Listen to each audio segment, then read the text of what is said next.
গল্প অবরুদ্ধ নিশীথ। লেখনীতে তেজস্বিতা মুর্তজা। ষষ্ঠ পর্ব। জয় কপালে হাত রেখে সালাম দিল মুস্তাকিনকে। মুচকি হাসল মুস্তাকিন। বসুন। হালচাল ভালো। খারাপ থাকার জন্য যে বিশেষত্বটা দরকার সেইটা আমার নাই। খারাপ থাকে ভালো মানুষেরা। আমি খারাপ মানুষ। অন্তু আবার এসে বসতে বাধা দিল জয়। উহু। ভেতরে যাও, আরমিন। দ্রুত তৈরি হয়ে এসো। তোমার এক্সাম আছে। অন্তনিষেধ শুনেই বরং বসে পড়ল। দুটো এক্সাম। 11টা বাজছে। জয়ক্ষণকাল মেঝের দিকে চেয়ে থেকে বলল, আজ পরীক্ষা পিছিয়েছে। 12টায় পরীক্ষা। হঠাৎ জয় বলল, আজ শেষ পরীক্ষা। ভার্সিটিতে কিছু ঝামেলা হয়েছে, পরীক্ষার সময় পিছিয়েছে। তো আপনি এ কথা এভাবেই সবার বাড়ি বাড়িও হলে গিয়ে জানিয়ে আসছেন। তুমি অনুমতি দিলে তাই হবে। ভার্সিটির সব ছাত্রীগুলারে বিয়ে করব, এরপর সবার বাড়ি বাড়ি গিয়ে বলে আসব। একটু জামাই আদরও পাওয়া হবে। অনুমতি আছে। করে ফেলুন। মুস্তাকিন চুপচাপ বসে ছিল। জয়ের মনে হলো তার দ্বারা এর চেয়ে বেশিক্ষণ ভদ্র আচরণ করা অসম্ভব। সে বিশাল বড় হেসে মুস্তাকিনকে বলল, তো মুস্তাকিন সাহেব, কি কাজে এসেছিলেন, সে সব যাক। আমার মনে হয় আপনার কাজ শেষ। এখন আসতে পারেন। আমার বউডার পরীক্ষা আছে, তো বাইর হইতে হবে। ফর্মালিটির চোটে উঠে যাইতে পারতেছে না। ভদ্রলোকের মেয়ে তো। আপনি গেলে তবেই উঠে তৈরি হতো যেতে পারবে। অন্তু চোখ বুজল। তামাশা তৈরি করতে জয়ের কোনো পূর্বপ্রস্তুতির দরকার পড়ে না। কিছুটা লেহাজ, সংকোচ নেই তার মাঝে। কিন্তু আশ্চর্যের বিষয়, মুস্তাকিন খুবই স্বাভাবিকভাবে বের হয়ে গেল। জয় একাই বসে রইল। কেউ উকি দিয়েও দেখল না জয়কে সেই ঘরে। অন্তু কিছুক্ষণ পর তৈরি হয়ে সামনে এলো। তার চোখ ফোলা, নাক লাল হয়ে আছে। কেঁদেছে সে। বোরকা কই তোমার? চলুন, দেরি হয়ে যাচ্ছে। বোরকা পরে এসো। বসছি আমি। অন্তু খুব সাবলীলভাবে মাথা নেড়ে বলল, চলুন। জয়ের স্বর বদলে গেল। আমি উঠলে এমন একটা থাপ্পড় মারব, কান দিয়ে গলগল করে রক্ত বের হয়ে যাবে। আচ্ছা, মারুন। তবে তাড়াতাড়ি। যত তাড়াতাড়ি মারা শেষ হবে, আমরা তত তাড়াতাড়ি বের হতে পারব। জয় উঠে দাঁড়ালো অন্তুর সামনে। বরকা না পরে কি প্রমাণ করতে চাইতেছ? আমি কিছু প্রমাণ করতে চাইছি না। ওই দায়িত্ব আপনার ছিল। তা আপনি খুব ভালোভাবে পালন করেছেন। আর কিছু প্রমাণ করা নেই। এই শালীর মেয়ে। এই জন্য তুই ল্যাংটা হয়ে বাইরে যাবি। যার ইজ্জত নেই, তার ঈমান নেই। আর ঈমান হলো পোশাক। সেই হিসেবে আমি ল্যাংটাই। তোর যুক্তিরে চুদি আমি, শালী। যা বললাম, কর। যুক্তির সাথে খারাপ কাজ না করে তার প্রেক্ষিতে পাল্টা যুক্তি দিলেও পারেন। ঘরে পরপুরুষ ঢোকানো মেয়েলোক বরকার মতো সম্মানিত পোশাক পরবে না। জয় 4 আঙুলে অন্তুর গাল চিপে ধরল। আমার কোনো কর্মে আমার জীবনে আফসোস হয় নাই। তা করানোর চেষ্টা করলে মেরে পুঁতে রেখে যাব। আমার সামনে দুঃসাহস দেখিয়ে কম ভোগান্তি পোহাসনি। আগে যেভাবে চলতি, সেই রকম চলবি। বোরকা পরে আয়। এটা আমার বাড়ি। আম্মু ভাবি পাশের ঘরেই আছে। আপনি আমার সাথে এমন করে তাদের কষ্ট দিচ্ছেন। শুধু শুধু আমার ভেতরে জেদ বাড়ছে, কি লাভ? জয় গাল ছেড়ে গলা চেপে ধরল, 2 হাত দিয়ে। অন্তর শ্বাসনালী আটকে এলো। জয় বলল, তোর ভয় লাগে না আমাকে? না। কোনো একদিন একদম শ্বাস আটকে মেরে ফেলবো, শালীর মেয়ে। আমারে কি বালব্যাটা মনে হয় তোর? আমি আমার মুখের ওপর কথা বলা সহ্য করা ভুলে গেছি বহু বছর। কেউ কথা কয় না, সেই সাহস রাখিনি কারো ভেতরে। তুই বলিস, একমাত্র তুই। কেন? তোরে কি বেশি প্রশ্রয় দেই আমি? নয়তো ভয় লাগে না ক্যা তোর আমারে? অন্তু কথা বলার প্রয়োজন মনে করল না। জয় নিজে গলা ছেড়ে দিল। অন্তুর চোখের শিরায় রক্ত উঠে এসেছিল। জোরে কয়েকটা শ্বাস ফেলল অন্তু। গলা শুকিয়ে গেছে, পানি খাওয়ার দরকার। অন্তুর বড় দুর্দিন এসেছে। তার আব্বুর ঘরে ঢুকে কেউ তাকে আঘাত করে। কিন্তু অন্তুর কান্না পেল না। অসহায়দের কাঁদতে নেই। সাদা রঙা একটা সেলোয়ার কামিজ পরনে, সাদা ধবধবে ওড়না মাথায় গায়ে জড়িয়ে ফাইলটা হাতে ধরে বেরিয়ে গেল অন্তু। গলাটা ব্যথা হবে খুব। কণ্ঠনালীতে চাপ লেগেছে, মাথায় চাপ অনুভূত হচ্ছে। অন্তু গলির ভেতরে অনেকটা এগিয়ে গেছিল। জয় বড় বড় পা ফেলে অন্তুর সামনে গিয়ে দাঁড়ালো, পেছনে গাড়ি দাঁড়ায় আছে। রাস্তাঘাটে মার খাস না আমার হাতে। অন্তু হেসে উঠল, হুস। রাস্তাঘাটে দেহব্যবসায়ী হিসেবে কত খ্যাতি অর্জন করেছি কোনো হিসেবে আছে আপনার? চারদিকে তাকান, দেখেছে জানালা দরজা সবকিছুর ফাঁকে জোড়া জোড়া চোখ আমায় দেখতে মগ্ন। মার খেলে কি? গাড়িত যাই বসো। হেঁটেই যাব আমরা। রাস্তাঘাটে ধৈর্যের পরীক্ষা নিচ্ছিস? যতদূর পাড়ার রাস্তা দিয়ে হাঁটছিল, লোকে কেউ কেউ নিজেদের পায়ের কাছে থুতু ফেলছিল। ঘুষুর ঘুষুর করছিল, নষ্টামি করা স্বামীনিয়া দেখো কেমনে ঢ্যাংড্যাং কইরা রাস্তায় বাইর হইছে, আর এই জয় ছেড়াটা এত শয়তান খাটাস ছেড়া। বিভিন্ন ধরনের কথা আসছিল। আজ আর শুধু অন্তুকে বলা হয়নি, শুনতে হলো জয়কেও। জয়ের হাত পায়ে শিরশির করছিল। বেশ কয়েকবার অনিয়ন্ত্রণে চলে গিয়ে আবার সামলে নিল নিজেকে। মোড়ের ওপর তারা দুজন দর্শনীয় বস্তু হলো সবার কাছে। লোকে গাড়ি থামিয়ে হলেও তাদেরকে দেখার সুযোগ হাতছাড়া করছে না। করা উচিতও না। কদিন আগে জয় আমির নষ্টামি করে ধরা পড়ে এই মেয়েটাকে বিয়ে করেছে। দেখা দরকার। জয়ের ইচ্ছে করল অন্তুকে জবাই করে ফেলতে। তার মনে হলো এই পরিস্থিতিতে ফেলার জন্যই অন্তু হেঁটে এসেছে। অন্তু একটা রিকশা ডাকলো, ভার্সিটির গেইটে নামিয়ে দেবেন। জয় লাফ মেরে উঠে বলল, থানার দিকে গাড়ি ঘোরান, মামা। অন্তু তাকালো। জয় না তাকিয়েই বলল, তোমার পরীক্ষা দুপুর 2টোয়।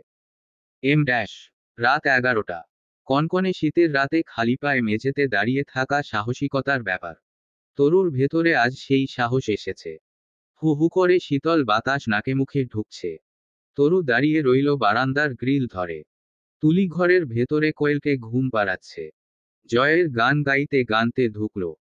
তুমি মাহারা ছেলে জাহানারা ইমামের, 71-এর দিনগুলি, তুমি নকশি কাঁথার মাঠের জসিমুদ্দিনের মুঠো মুঠো মাটির ধুলি।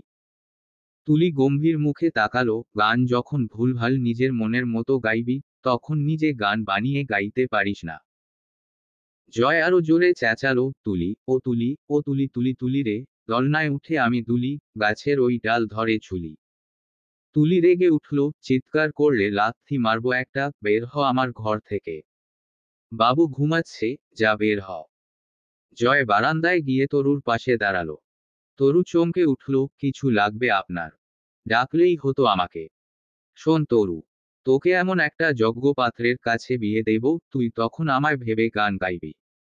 চলে গেছো তাতে কি, নতুন একটা পেয়েছি, সরকারি চাকরিজীবী। পোলের আলো এসে অন্ধকার দূর করেছে বারান্দার। সই আলোয় তরুর ছলছলে চোখ দুটো সজল হয়ে উঠল। জয় গ্রিলের ওপর একটা ঘুষি মারল, চোখের মায় বাঁধার চেষ্টা। Shit, shit man. বাধা পড়ার সিস্টেম নাই ভেতরে। এরপর বাচ্চাদের মতো করে আহ্লাদ করার নাটক করে বলল, আমি পাখি ঘর বুঝি না রে। তরু হাসল, তবুও ঘর বাঁধলেন? না বুঝেই বাঁধলেন। ঘর বাঁধিনি। এক জংলি বিলাইকে খাঁচায় পুরছি, সেইটাও পরিকল্পনাহীনভাবে। তুই দেখিস নাই ওই শালি রে, শালি একদম ফায়ার, দেমাগ দেখলেই ভয় লাগে। আজ দেমাগই না হয়ে হেরে গেলাম নাকি? জিতে গেলি। কারণ তুই আমায় পাসনি। খুব সুন্দরী সে।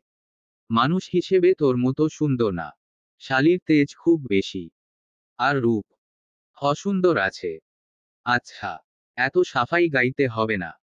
শুনুন, না পেতে পেতে এমন অভ্যস্ত হয়ে গেছি আমি, আজকাল চেয়ে কিছু পাওয়ার কথা ভাবলেও খুব ভয় লাগে, যেন কোনো অস্বাভাবিকতা। ছোট থেকে বাপের আদর পাইনি, মায়ের কোল আঁচল কিছুই পাইনি। নিজের একটা ঠিকানা পাইনি, হুট করে আপনাকে পেয়ে গেলে সামলাতে পারতাম না। চা খাবেন আপনি? আদা চা খেতে ইচ্ছে করছে। আমার জন্য বানাতে যাচ্ছি, আপনার জন্য বানাবো। তরু চলে যায় জয়ের সামনে থেকে। জয় চুপচাপ দাঁড়িয়ে রইল। তুলি এসে বসল পেছনে বেতের মোড়ায়। আজকাল জয়ের মনে হয়, সে পাপ করে। আগে মনে হয়নি। আগে মনে হতো, ও সব ক্ষমতা। ক্ষমতা আছে, করবেই, এসব তার স্বাধীনতা। কিন্তু আজ ব্যাপারটা অনুশোচনারও নয়। তরুর প্রতি যে স্নেহ এবং মায়াটা কাজ করে, সেটা খুব জ্বালাতন করছে। পরক্ষণেই মনে পড়ে, অনুশোচনা হতেই পারে। পাপ বেশি হলে অনুশোচনা হয় মাঝে মধ্যেই, তবে সেটাকে ধরে রেখে পাপ করা থামানো উচিত নয়। হামজা ভাই বলেছে, পাপ জয়ের রক্তকণিকায় মিশে গেছে। তা ছেড়ে দিলে চলবে। এ চলবে, যতদিন না নিঃশ্বাস থামে। জয় চলে এলো। তুলি অন্ধকারচ্ছন্ন বারান্দার কোনায় বসে থাকে। আজ কতগুলো মাস বাপের বাড়ি এসে পড়ে থাকা মেয়েটার চোখ দুটো উদাস। জয়ের সাথে কথা বললে ভালো লাগে। জয় ছাড়া আর কারো সাথে সংলাপ বাড়ে না তার। চাপা স্বভাব। কিন্তু জয়ের ঠ্যাস মারা কপট কটূক্তিতেও তুলির ভেতরে শান্তি কাজ করে। পাগল জয় ঠ্যাস মারতে মারতে সমস্যাটা শুনে নেয়, এরপর ধমকে উঠে আরেকটা গালি দিয়ে কান্না থামায়। কিন্তু আজ জয় নিজেই অশান্ত, ওকে থামিয়ে নিজের বিষাদ চাপাতে ইচ্ছে করল না তুলির। রাত 1:30টায় দাবার বোর্ড নিয়ে বসল জয়। অনেকক্ষণ দেখল বোর্ডটাকে। এলোমেলোভাবে ইচ্ছেমতো এক একটা ঘুঁটিকে আরেকটা দিয়ে ধাক্কা মেরে সরিয়ে দিল। হামজা এসে বসে পাশে। জয় না তাকিয়ে হেসে উঠল, বউ রেখে আমার কাছে আসছো রাত দুপুরে? মতলব তো ভালো ঠেকে না। হামজা কষে একটা ঘুষি মারল বাহুতে। বরটা ঘুরিয়ে নিল নিজের দিকে। ঘুঁটি সাজাতে সাজাতে হঠাৎই স্বর বদলে বলল, সব সয়, বদনামি ছাড়া। সেটাই কানে আসছে তোর বদৌলতে। তোকে কি করা যায় তুই বল। কথায় শুনলে বদনামি। আরমিন আলোচনার বিষয়বস্তু হয়ে উঠেছে 10 গ্রামে। জয় ভ্রু কুঁচকায়। আজ যে সে তা নিজে প্রত্যক্ষ করেছে, সেটা চেপে গিয়ে বলে, কোন খানকির চেংড়া কি বলে বেড়াচ্ছে। ওই বাড়িতে আছে, লোকে কথা শোনাচ্ছে। এই বাড়ি আসলে তো আর কোনো শুয়োরের বাচ্চার সাহস হবে না কথা শোনানোর। সামনের শুক্রবার তুলে আনতেছি, এরপর দেখব কোন সম্বন্ধীর পোলার পেছনে চুলকায়। শিওর। হ। আমি দেখবার চাই, কোন বাইনচোদের জয় আমিরের ঘরের বউকে কথা শোনানোর হিম্মত হয়। আমি জাস্ট এইটা দেখার জন্য হলেও তুলে আনব। ওই বাড়ি চেংড়ি শালি পড়ে আছে, কথা তো শুনবেই। এইটা তো আমার দোষ না। কিন্তু সমস্যা হলো, লোকজন খুব উড়াউড়ি করতেছে। আচ্ছা, আমি কি মরে গেছি? এরা আমায় আজকাল পাত্তা দিচ্ছে না। যা তা করে বেড়াচ্ছে। আর আমিও সহ্য করে যাচ্ছি। ঠিক করতেছি। হ্যাঁ, লোক দামি দিচ্ছে না আজকাল। হামজা ঘরে ঢুকলো। রিমি হামজার পাঞ্জাবি ইস্ত্রি করছিল। অলস ভঙ্গিতে বিছানায় শুয়ে বলল, তোমার ভাইচাচারা হাত পা ধুয়ে আমার পিছনে লেগেছে। শ্বশুরবাড়ির লোকের সাথে দ্বন্দ্ব করতেই যদি দিন যায়, আর সব পার্টি সামলাবো কখন? রিমি হাত থামিয়ে কিছুক্ষণ চেয়ে রইল হামজার দিকে। তখনই তোরাক করে উঠে বসে হামজা, রিমির হাত থেকে ইস্ত্রি কেড়ে নিয়ে কপাল টান করে, পাঞ্জাবি পরাবে। এত বেখেয়ালি হয়েছ কবে? মার্জিয়ার শরীরে দিন দিন গর্ভাবস্থার লক্ষণ প্রকাশ পাচ্ছে, শরীরটা অসুস্থও হচ্ছে ঘন ঘন। ডাক্তার দেখিয়ে ফিরতে ফিরতে সন্ধ্যা হয়ে গেল। রাস্তার মোড়ে রিকশা নামিয়ে দেবার পর হাঁটতে হাঁটতে মার্জিয়া আনমনেই বলল, বরকা ছাড়া তোমাকে দেখতে একটুও ভাল লাগে না, অন্তু। জয় আমির কি বলে জানেন? আমার খুব ভালো লাগে, যখন কারো আমাকে ভালো লাগে না। কথাটার মর্ম আছে, তাই না? তোমারও কি তাই? মানে আমার এখন তোমাকে দেখতে ভাল লাগতেছে না, এইটা তোমার ভাল লাগতেছে। অন্ত অল্প হাসল, চরিত্রহীনদের বোরকা পরতে নেই, ভাবি। মার্জিয়া গম্ভীর হয়ে বলল, তাহলে ওই জানোয়ারের কথা বলবা না আমার সামনে। হইতে পারে তোমার স্বামী। কিন্তু আমার শ্বশুর একটা কথা বলতো, গুয়ের এপিঠোপিঠ সমান। তা খোঁচাতে গেলে তুমি নিজেই নাপাক হবে, ছিটে তোমার গায়ে লাগবে, তাতে তোর শরীর নোংরা হবে, এতে গুয়ের কি কোনো ক্ষতি আছে? তুমি কি করতে চাও বলো তো? তোমার কিছুই বুঝি না আমি। কিছুই করতে চাই না। কিছু না করতে চাওয়াটাই এখন সবচেয়ে বড় করতে চাওয়ার বিষয় আমার। মার্জিয়া ক্যাটোক্যাট করে উঠল, আবার শুরু করলা। বলছি না, তোমার এসব হেয়ালি কথা শুনলে রাগ হয় আমার। সহজভাবে কথা বলবা আমার সাথে। কঠিনের কি আছে? আপনাদের সমস্যা আমার বোরকা না পরা নিয়ে। আম্মু এজন্য কথা বলে না আমার সাথে। অন্তু চুপচাপ কিছুটা দূর হেঁটে হঠাৎই বলতে লাগলো, আপনি ছিলেন না সেদিন। আমার গায়ে থুতু পড়েছিল মানুষের ছুঁড়ে দেয়া। কেন জানেন? পুরুষ ঘরে ঢুকিয়ে কাপড় খোলার অপরাধে। শুনতে খারাপ লাগছে। আরো খারাপ কথা শুনুন। টেনে হিচড়ে খুলে ফেলা হয়েছিল আমার বুক থেকে ওড়নার পর্দা। মাথায় জড়ানো গামছাটা ক্যারে নিয়ে চুলগুলোকে আলগা করে ফেলা হচ্ছিল। এই সুন্দর যাত্রাপালার দর্শক ছিল সেদিন হিউজ পরিমাণ। কিছু বলবেন? মার্জিয়ার হাঁটার গতি কমে যায়। অন্তু নিঃসংকোচে, নির্লিপ্ততা কণ্ঠে বলল, অর্ণা ছাড়া আমাকে অতগুলো দর্শক দেখলো, চোখের তৃষ্ণা মেটালো, নোংরামি করে ধরা পড়ার দায় বিয়ে দিয়ে দিল নাঙের সাথে। এরপর সেই শরীরে বোরকা জড়ানো, মুখ ঢাকাটা পাগলামি হবে না। মার্জিয়া তাকিয়ে রইল অন্তুর দিকে। অন্তু সাবধান করল, সামনে তাকিয়ে হাঁটুন, হোঁচট খাবেন। বাড়ির গলি সামনেই, আর কয়েক পা এগোতে হবে। রাস্তায় লোক নেই। ওদের পার করে একটা গাড়ি গিয়ে থামলো সামনে। ওরা দুজন হেঁটে গাড়িটা পার করে এগিয়ে যাওয়ার সময় কেউ ডাকলো, শোনো। অন্তুর বুকটা ধুপ করে ওঠে। প্রখর মস্তিষ্কে কণ্ঠস্বরটা চাপ ফেলল। এই কণ্ঠ চেনে অন্তু। ফিরে তাকায়। হুডির টুপি মাথায় পলাশের। মার্জিয়া জানতে চায়, কে এইটা? অন্তু। চেনো তুমি? এইটা জয়ের বড় ভাই নাকি? অন্তু জবাব না দিয়ে ভাবির হাতখানা চেপে ধরল। পলাশ আজগর এগিয়ে আসে, ঠোঁটে লেগে আছে স্থায়ী সেই হাসি। অন্তু শুধায়, ভালো আছেন? পলাশ হেসে উঠল, তোমাদের ওখানেই যাচ্ছিলাম। সেই কবে থানা থেকে আসলাম, এরপর আর খোঁজ নাই। অন্য সব লোকের এতদিনে বউ বাচ্চা সহ সব চলে যায়। তোমাদের সাথে কিছুই করলাম না তেমন। আগের সব ঋণকারীদের সাথে নাইনসাফি হয়ে যাবে। দেখা যাবে ওরা অভিযোগ তুলবে, ওদের সাথে যা হয়েছে তোমাদের সাথে নয় কেন? ঠিক বলিনি? হ্যাঁ ঠিক বলেছেন। আসলেই আমাদের এত সুযোগ দিয়ে ঠিক করেননি। আমরাও ঋণী, ওরাও ঋণী। ওরা যদি এত কিছু হারায়, এত অত্যাচারিত হয়, আমরা কেন না? পলাশ কিছুক্ষণ চেয়ে থেকে বলল, চলো গাড়িতে ওঠো। একসাথে যাই। অন্তু মার্জিয়াকে বলল, ভাবি আপনি চলে যান এটুকু। আমি আসছি খানিক বাদে। পলাশকে বলল, বাড়িতে গিয়েও আমার সঙ্গেই কথা বলবেন। চলুন আশপাশেই কোথাও বসে কথা বলি। ভাবি, আপনি বাড়িতে চলে যান। আমি আসছি। এটাই পলাশ আজগর। মুখরা বদমেজাজি মার্জিয়া একদম মিয়ে গেছিল। ভয়াতুর চোখে অন্তুর দিকে চেয়েছিল। অন্তু চোখে আশ্বাস দিয়ে বলল, যান। কিচ্ছু হবে না আমার। এটুকু ভরসা রেখেছি নিজের ওপর। আম্মাকে বলবেন, ওষুধ কিনতে গেছি। আপনার অসুস্থ লাগছিল, আগে ফিরেছেন। আমি চলে আসব, ইনশাআল্লাহ। আল্লাহ হাফেজ। মার্জিয়া যেতে যেতে বারবার পিছন ফিরে তাকাচ্ছিল। পলাশ অন্তুকে বলল, আচ্ছা তোমার বাড়িতে আজ আপাতত গেলাম না। গাড়িতে ওঠো। অন্য কোথাও যাই। পায়ে হেঁটে যাই চলুন। একটু হাঁটাও হবে। সন্ধ্যার রাস্তায় হাঁটতে খারাপ লাগবে না। পলাশ ভ্রু কুঁচকে ঠোঁট দুটো একপাশে বাঁকিয়ে হাসছিল। অন্তর ভেতরে ধুকপুক করছে। মস্তিষ্ক সেই আতঙ্ক ভুলতে পারেনি। পলাশ যে কফি শপে নিয়ে গেল, কফি শপ হিসেবে বেশ লাক্সারিয়াস। ভেতরের আলোক সজ্জা ডার্ক। পলাশকে দেখে ম্যানেজার দৌড়ে এসে সালাম দেয়। অন্তু বুঝল, কফি শপটা পলাশের নিজস্ব। পলাশ গা ছেড়ে দিয়ে একটা চেয়ারে বসে পড়ল। অন্তু চারপাশে তাকাচ্ছিল। লোকজন নেই। ভেতরের পরিবেশটা তৈরি করা হয়েছে আলো আধারের সংমিশ্রণে। টেবিলের ওপর তিনটে গ্লাস, একটাতে টিস্যু রাখা। একটা পানির বোতল, আর একটা কাচের ফুলদানি। ভয় পাচ্ছ? অন্ত উপর নিচ ঘাড় নাড়ল, পাচ্ছি।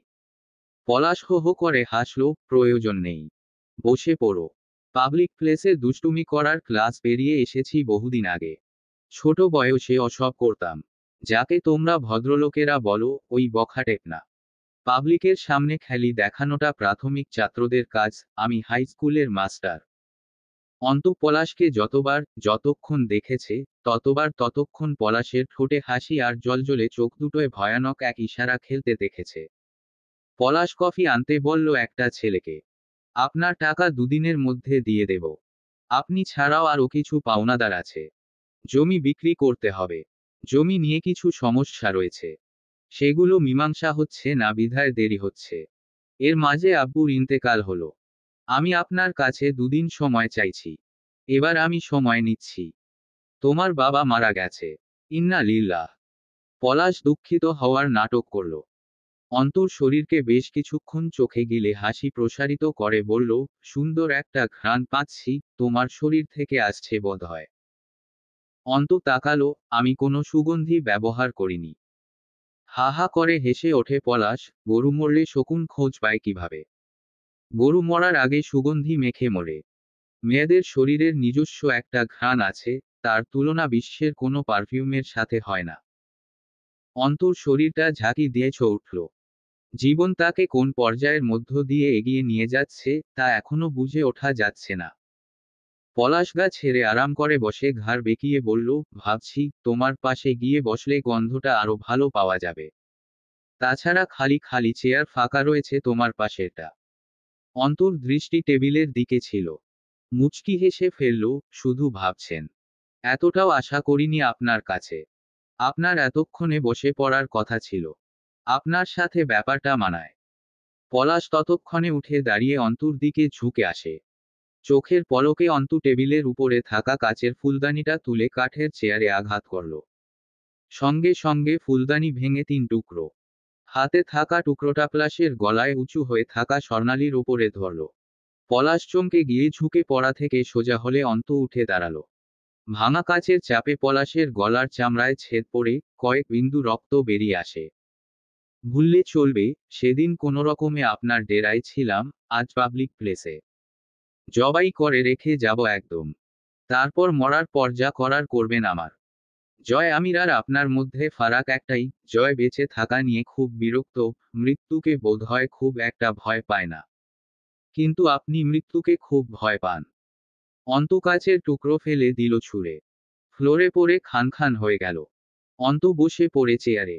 পলাশ ধীরে ধীরে দুগদম পেঁচায়। টেবিলের উপর থেকে টিস্যু নিয়ে গলার রক্তটুকু মুছে নেয়ার সময় মুখ বিকৃত করে।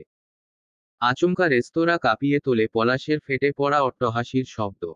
বাচ্চাদের মতো হাতে তালি দিল পলাশ, মাইন্ড ব্লোয়িং। আবারও হাসে, হা হা করে। চেয়ারে বসে পড়ে ধপ করে। দৃষ্টি স্থির অন্তুর ওপর। আমি ভাবতেছিলাম, আমি সত্যিই খুব হয়রান ছিলাম। জয়, কাত হলো কিসে? তুমি জানো, মানুষ যেমন ঠোঁটের সিগারেট কেড়ে নেয়, ও সেভাবে মেয়ে ভাগাভাগি করেছে আমার সাথে। আর ও তোমাকে বাঁচিয়ে নিয়ে গেল সেদিন আমার সাথে ঝামেলা করে। অথচ ও আমায় চেনে। কিন্তু তুমি সেদিন যেভাবে কাঁদছিলে, ছে। আর 5টা মেয়ের মতো লেগেছিল। মাগার এরপর একটা চমক, তুহো। সোজা জয়ের মুখে। আমি খুব ভেবেছি, আমার বউকেও বলেছি তোমার কথা। পলাশ চট করে থামল।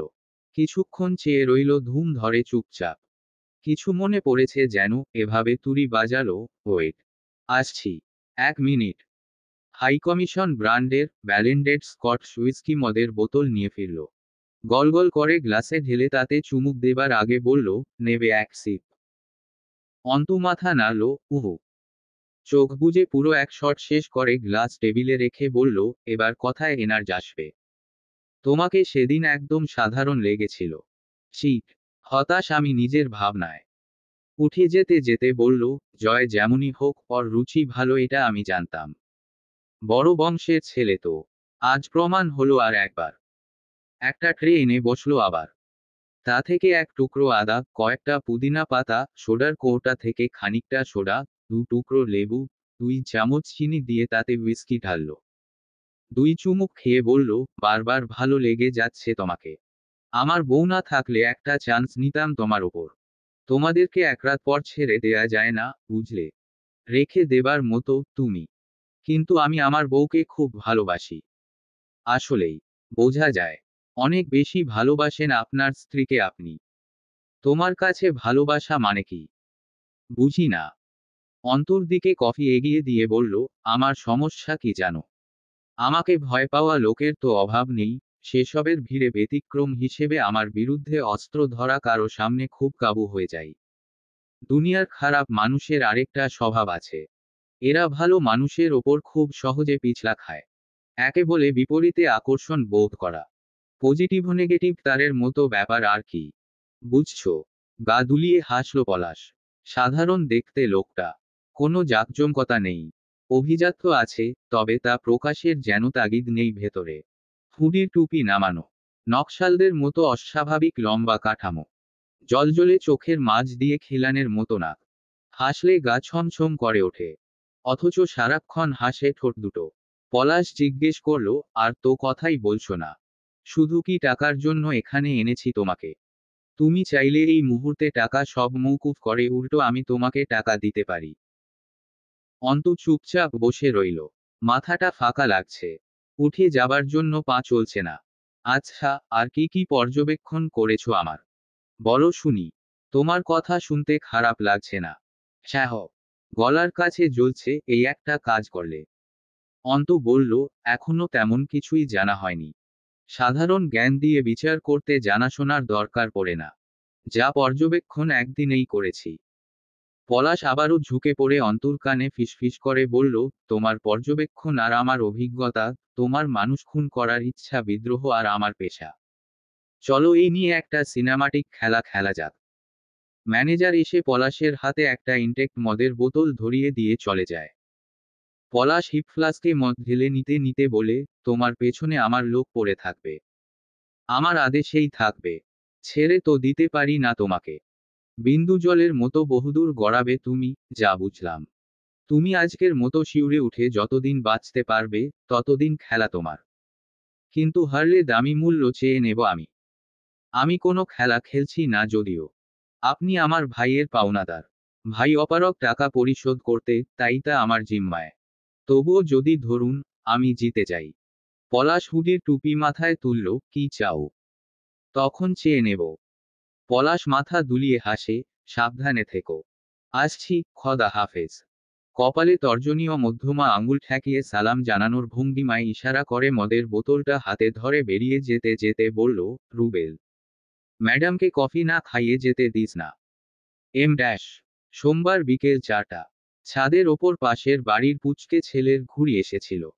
তখন জয় কবুতরকে দানা খাওয়াচ্ছিল। ঘুড়িটা ছাদে পড়তেই ধরেছে। তা তো পুচকেটাকে ফেরত দেয়নি, লাটাইটা অবধি জোর করে ক্যারে নিয়ে সে এখন নিজে ঘুড়ি ওড়াচ্ছে। সাদা লুঙ্গিটা দুপাশ থেকে এনে দুই ঠ্যাঙের মাঝে আটকে রেখেছে। খালি গায়ে গলায় লাল টকটকে চৌড়া গামছা ঝুলছে। কিন্তু লুঙ্গি গামছার সাথে পায়ে কালো চামড়ার বেল্টওয়ালা ফ্ল্যাট স্যান্ডেল। এটা এক অসঙ্গতি, তার ওপর আবার চামড়ার স্যান্ডেলটার বেল্ট খোলা। দুর্দান্ত উড়ছে ঘুড়িটা। পুচকে দাঁড়িয়ে কাঁদছে। জয়ের ভয়ে জোরে কাদার উপায় নেই। জয় বলে দিয়েছে, কান্নার সাউন্ড কানে আসলে এখনই ধরে একদম দাঁড়িয়ে কোপ মেরে শূন্যতে খতনা করে দেব। পুচকে এমন ভয়ানক রিস্ক নেয়নি। সে নিঃশব্দে ফোপাচ্ছে, আর দেখছে নিজের ঘুড়িটা জয় কিভাবে হানাদার বাহিনীর মতো দখল করে উড়াচ্ছে। জয় জিজ্ঞেস করল, তোর ঘুড়ির দাম কত রে? কাগজ কিনে বানাইছি। তুমি আমার ঘুড়ি দাও। ততলু শালা, সেই কাগজ তো আর তোর রূপ দেখে দেয় নাই দোকানদার। যে ফটকা মারা সুরোত্তর। কাগজের দামই কহে 6 টাকা। তোর বোন আছে? বিয়ে হয়ে গেছে? চিট। আমি মানুষ খারাপ হলেও লোক ভালো। ভাবলাম তোর বোনকে জ্বালানোর দামে তোর ঘুড়িটা ফিরিয়ে দেব। সেই বালিতে গুড়। মাইনষের এটোতে মিছেমিছিও মুখ রোচে না আমার। বিয়ে দিবি ভালো কথা, আর কদিন পরে দিলেই আজ ঘুড়িটা ফেরত পেয়ে যাইতি। ইয়া। আমার ঘুড়ি দাও। ওয়েট। ওই শালা ততলু, তোরে আমি জিগাইছি তোর বোন আছে কিনা। তুই বিয়ে হয়ে গেছে কইলি ক্যা? বিয়ের প্রস্তাব দিছি আমি। তুলে মারবো এক আছাড়। ভ্যা ভ্যা করে কেঁদে উঠল পুচকে। জয় ঠোঁট কামড়ে থাপ্পড় তুলে শাসালো, চুপ কর। এত বিশ্রীভাবে কেউ কাঁদে? হারুন ফাটার মতো গলা নিয়ে কাঁদিস কেন, বল। যার কণ্ঠ ভালো না, তার উচিত জীবনে না কাঁদা। নিচে থেকে কবিরের চেঁচানো শোনা যায়, ভাই, নামেন। আইসি। তো কি? নাচবো একচোট। আইছিস, দাঁড়া। পায়ে মরিচা ধরছে। ঘুড়ির সুতো লাটাইয়ে পেঁচিয়ে তা ছুঁড়ে দিয়ে বলল, ততলু, ধর তোর ঘুড়ি। আজ প্রথমবার শ্বশুরবাড়ি যাচ্ছি, তোর ওই বিশ্রী কান্নার অভিশাপ সাথে করে গেলে, দেখা গেল গাড়ি উল্টে মরে পড়ে রইলাম। শ্বশুরবাড়ি তো যাওয়া হবেই না। জীবনে বাসর না করেই ম্যারিড ব্যাচেলর অবস্থায় মরা লাগবে। বাসর না করে মরা ঠিক না। কতকাল স্ট্রিট ফুড খাবো। এবার লিগ্যালি ঘরের খাবার খেয়ে মরব। গেইটের সামনে দাঁড়িয়ে কবিরকে জিজ্ঞেস করল, জামাই জামাই লাগতেছে আমায়। কবির মুচকি হাসল। রাবেয়া দরজা খুলতেই সালাম দেয় জয়, ভালো আছেন, আন্টি? জুতো পরেই ঢুকে পড়ল ভেতরে। রাবেয়া কথা বললেন না। তার মুখে কালবৈশাখীর মেঘ জমেছে। জয় ঢুকল। হাতের মিষ্টিগুলো হাতে না দিয়ে নিজেই ভেতরে এগিয়ে টেবিলের ওপর রাখল। কমপক্ষে 5-7 কিলো মিষ্টি। পেছনে ফিরে ঠোঁট কামড়ে হাসল, সবাই স্বার্থপর, দেখেছেন। স্বার্থের কাছে সম্পর্ক, স্নেহ, আদর, আচরণ সহ সব বদলে যায়, জীবনও। এর আগেরবার এসেছিলাম, আপনি আপনাকে আম্মা ডাকতে বলেছিলেন। কারণ আমি এতিম, খুব মায়া হয়েছিল আপনার। এর মাঝে আপনার কিছু ক্ষতি করেছি, আজ জবাবই দিচ্ছেন না। সুযোগ হলে জুতো তুলতেন আমার মুখে।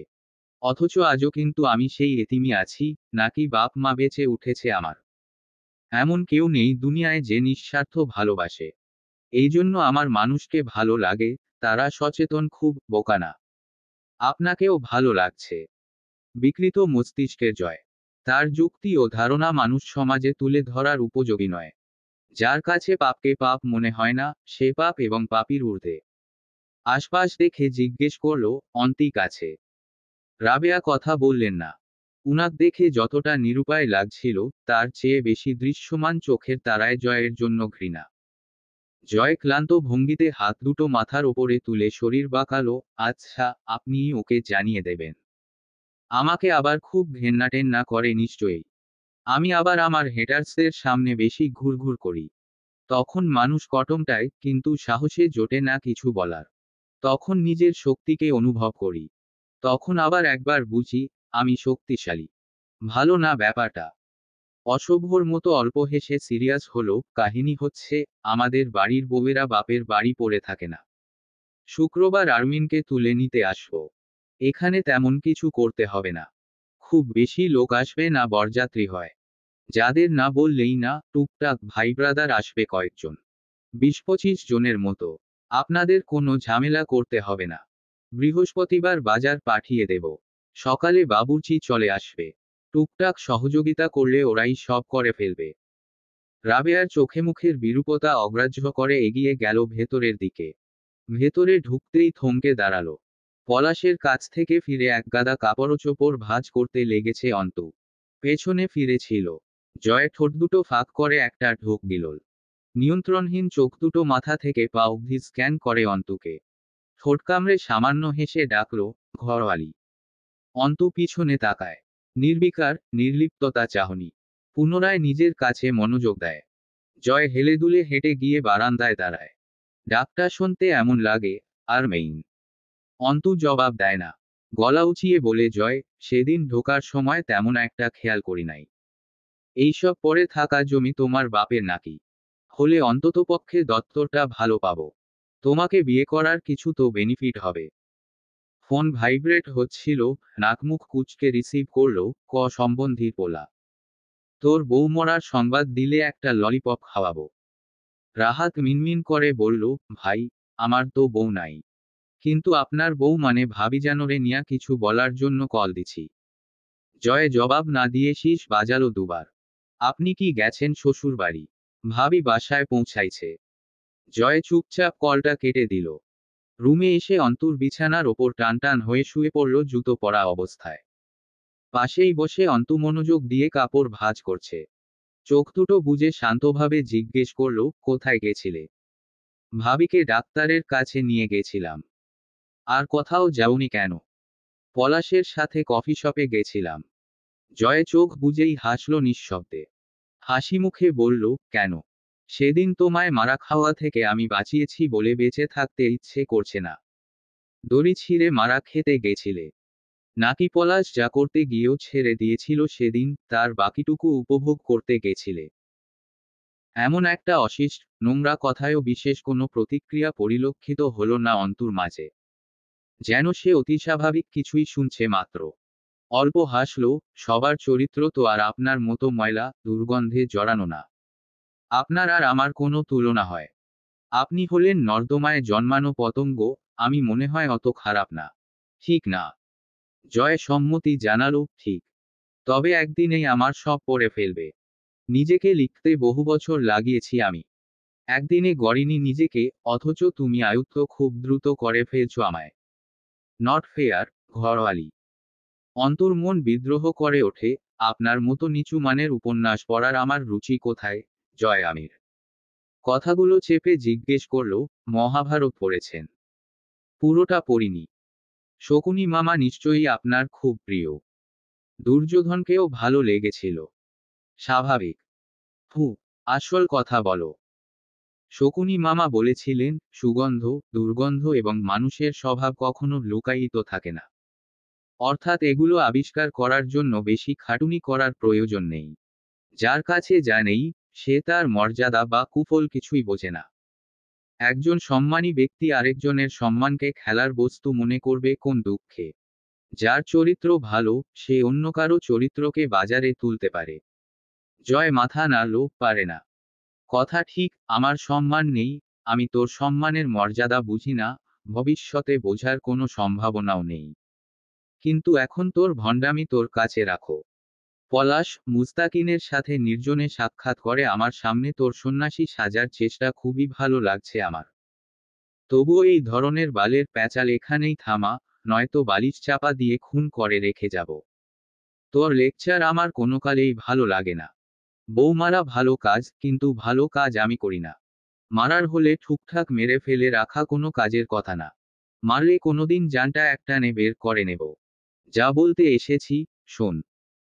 অন্তু ভাঁজ করা কাপড় র্যাকে সাজিয়ে রাখার জন্য উঠে দাঁড়ায়। জয় আবার টান হয়ে শুয়ে বলল, শুক্রবার দিন লোক আসবে ও বাড়ি থেকে। মার্কেট করতে হবে। ভাবি বলল, আজকাল নাকি মার্কেট মেয়েরা নিজেরা করে, তোমাকে নিয়ে যেতে বলেছে মার্কেটে। তাছাড়া মাগি মাইনষের বাজার জীবনে করি নাই, ও সব বালছাল আমি কিনতে পারবো না। কাল সকালে তৈরি থেকো। আপনাদের পছন্দ মতো কিনলেই চলবে। ফ্যাশন নিয়ে আমার কোনো সেন্সিটিভিটি নেই। জয় খুঁটিয়ে দেখে অন্তুকে। নারীদেহের প্রতিটা ভাঁজে জয়ের পৌরুষ নজর পরিভ্রমণ করে, শেষ অবধি থামে অন্তুর কাঁধ থেকে বুক অবধি। নিঃশ্বাস ভারী হয়। জোরে করে শ্বাস ফেলে ঘাড় ঘুরায় অন্যদিকে। তখনই অন্তু বলে ওঠে, কিন্তু আমার একটা শর্ত আছে। জয় বালিশটা খাটের বক্সের সাথে হেলান দিয়ে তাতে পিঠ হেলিয়ে দিয়ে বলল, এমন ভাব করছো যেন আমি সব শর্ত মঞ্জুর করতে চেয়ে তোমায় ও বাড়ি নিয়ে যাবার প্রস্তাব দিয়েছি। বিয়ে হয়েছে, তুমি দায়বদ্ধ। কি শর্ত দেবে? সিনেমার হিরোদের মতো আলাদা শোয়াবে? অন্তু কথা বলল না। জয় খ্যাক খ্যাক করে উঠল, নাটক করো না, কি চাও বলো। আস্তে করে উঠে পা ঝুলিয়ে মাথা নত করে বসে, দুহাতের তালু বিছানায় ঠেকালো। কুড়িগ্রামে আব্বুর কিছু পৈতৃক জমি আছে। মেজো চাচা সেটা দখল করে আছে, সেখানে নিজের খামার দিয়েছে। পলাশের পাওনা ছাড়াও আব্বুর বেশ কিছু ঋণ আছে। প্রতিদিন বাড়ি বয়ে লোক আসছে। আব্বু যাওয়ার পর ওরা ভয় পাচ্ছে, আমরা হয়তো টাকা আর দেব না। তাগাদা বেড়েছে। আপনি জমিটা কাকার কাছ থেকে দখল নিয়ে সেটা বিক্রি করে টাকা এনে দেবেন। খামার পরিষ্কার না হলে ক্রেতা রেজিস্ট্রিতে যাবে না। জয় কিছুটা সময় নিয়ে মাথা তুলল, চোখা স্বরে বলল, আমাকে তোমার দখলদার মনে হয়। অন্তু অবাক হবার ভান করে সামান্য হাসল, আপনার মনে হয় না? শুধু আমার কেন, সবারই মনে হয়। রাজনীতিবিদদের কাজ কি? দখল করা। সেটা হোক ক্ষমতা, সম্পত্তি, মানুষের অধিকার অথবা জনসাধারণের জীবনের সুখ। আপনাদের নৈতিক দায়িত্ব দখলদারি। তবুও লোকে আপনাকে পছন্দ করে। হতাশ আমি। জয় বাঁকা হেসে ঘাড় ঘুরালো, কারো পছন্দের হতে আসিনি দুনিয়ায়। বেঁচে থাকার জন্য এসেছি, নিজের মতো করে বাঁচব। বেশ শান্ত দেখালো জয়কে। কাল মঙ্গলবার। সকালের গাড়িতে কুড়িগ্রাম পৌঁছাতে বেলা 11:30টার মতো বাজবে। কাল রেজিস্ট্রি না হলে আগামী পরশু, বুধবার হবে। টাকাটা এনে হিসেব করে নিজ হাতে পলাশকে দিয়ে আসবেন। পলাশের পাওনা সুদসহ 12 লাখ দাবি করেছে ও। ওখানে জমি আব্বুর 4 কাঠার বেশি। কম বেশি লাখ 20 টাকা আসতে পারে। বুধবারের মাঝে এই কাজগুলো শেষ করে ফেলুন। বৃহস্পতিবার অনুষ্ঠানের কাজের জন্য রইল। আদেশ করছো? আপনার মনে হচ্ছে? না। অন্তু হাসল, তাহলে করছি না। তুমি যাবে না কেন সাথে? আপনি যাচ্ছেন তো? চলবে। ভরসা করছো? আপনার মনে হচ্ছে? না। তাহলে করছি না। জয় মৃদু ধমকে উঠল, আমি একা গিয়ে কার বাল ছিঁড়ব ওখানে? কাউকে চিনি আমি? কল করব আমি? বলে দেব সব। আর এটুকু যদি সামলে নিতে না পারেন, তাহলে আর মাস্তান হওয়ার ফায়দা কি? অন্তর সূক্ষ্ম অপমানে জয় ধৈর্যহারা হয়ে উঠল। এক চোটে বসা থেকে উঠে অন্তর পেছনের চুলগুলো মুঠো করে ধরে হিচড়ে পিছনে ঠেলে নিয়ে গেল। তাতে সবে গুছিয়ে রাখা কাপড়ের র্যাকটা উল্টে পড়ে যায়। অন্তু পিঠটা সজোরে ধাক্কা খায় দেয়ালে। পিঠে আঘাত পেতেই অন্তু থাবা দিয়ে খামচে ধরে জয়ের কলার। বুকের ওপর আঁচড় লেগে চামড়া উঠে যায় জয়ের বুকের। অন্তু ছাড়ে না। মাংসাশীর মতো খাবলে ধরে চিবিয়ে বলে, মাস্তান নন আপনি, আপনি কুকুর। ভুলটা শুধরে নিয়েছি। এবার ছাড়ুন। মানুষের ভুল হয়ে যেতেই পারে। মাস্তান তো ভালোই, আপনি কি আর তেমন? রাস্তায় রাস্তায় কিছু কালো কুকুরেরা ঘুরে বেড়ায় না? মানুষ দেখলেই হামলে পড়ে। আপনি তাই। জয় এক অদ্ভুত প্রতিক্রিয়া দেখালো। ও বোধহয় শুনতে পেল না অন্তুর ভৎসনাগুলো। পাছড়াপাছড়িতে অন্তুর ওড়না পড়ে যায় এক পাশ থেকে। এর আগেও দেখা হয়েছে এভাবে অন্তুকে। তখন যে চাহিদা জাগেনি, তাকিয়ে থাকতে ইচ্ছে করেনি, এমন নয়। পরিস্থিতির প্রতিবন্ধকতায় চাপা পড়েছে সেসব। আজ হলো না, ক্রমশ তীব্র পৌরুষ দেহটা পাগলামি শুরু করল জয়ের। বুকের আঁচড়ে যখন জ্বলন উঠেছে, জয়ের শরীরটা আচমকাই অন্য চাহিদায় মনোযোগ পেল। অন্তঃসুন্দরী, এত কাছ থেকে আরো বেশি লাবণ্যময়ী লাগছিল। ক্ষুধার্ত জয়ের এত কাছে, হাতের থাবায় মেয়েটাকে পেয়ে, এত কাছ থেকে ছুঁয়ে থেকে জয়ের ক্ষুধাটা জেগে উঠল। ২৭ বছরের যুবক ছেলেটার সামনে অন্তর্ক্ষিপ্ত নিঃশ্বাসে উঠানামা করা বুকটা নেশাদ্রব্যের ন্যায় লাগল। জয়ের নিঃশ্বাস ভারী হলো, পশমে ঢাকা বুকের ভেতরটায় আলোড়ন উঠল। অন্তর চুলে থাকা হাতটা শিথিল করে অপর হাত দিয়ে অন্তর একপাশে ঝুলে থাকা ওড়নাটা একটু একটু করে টেনে নিয়ে হাতের মুঠোয় গোছাতে শুরু করল। অন্তু থমকে যায়। জয় অন্যমনস্কভাবে অদ্ভুত স্বরে বেহায়ার মতো আবদার করে, একটা চুমু খাই তোমার ঠোঁটে।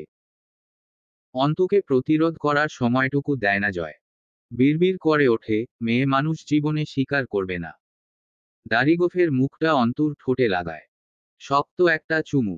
অন্তুর ওড়নাটা তখনও জয়ের হাতে পিষে যাচ্ছে। যতটা জোর জয় সুতোর ওড়নাতে দিচ্ছিল, ঠিক ততটা হিংস্র হয়ে ওঠে তার ঠোঁট এবং অপর হাতটা।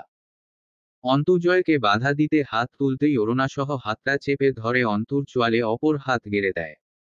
অন্তুর হাতের কবজির নিচের রক্ত চলাচল বন্ধ হয়ে যেতে চায়। জয়ের হাতের রিস্টলেটের আছড়ে নরম হাতের চামড়া বিদীর্ণ হয়। এভাবে কেটে যায় মিনিট খানেক।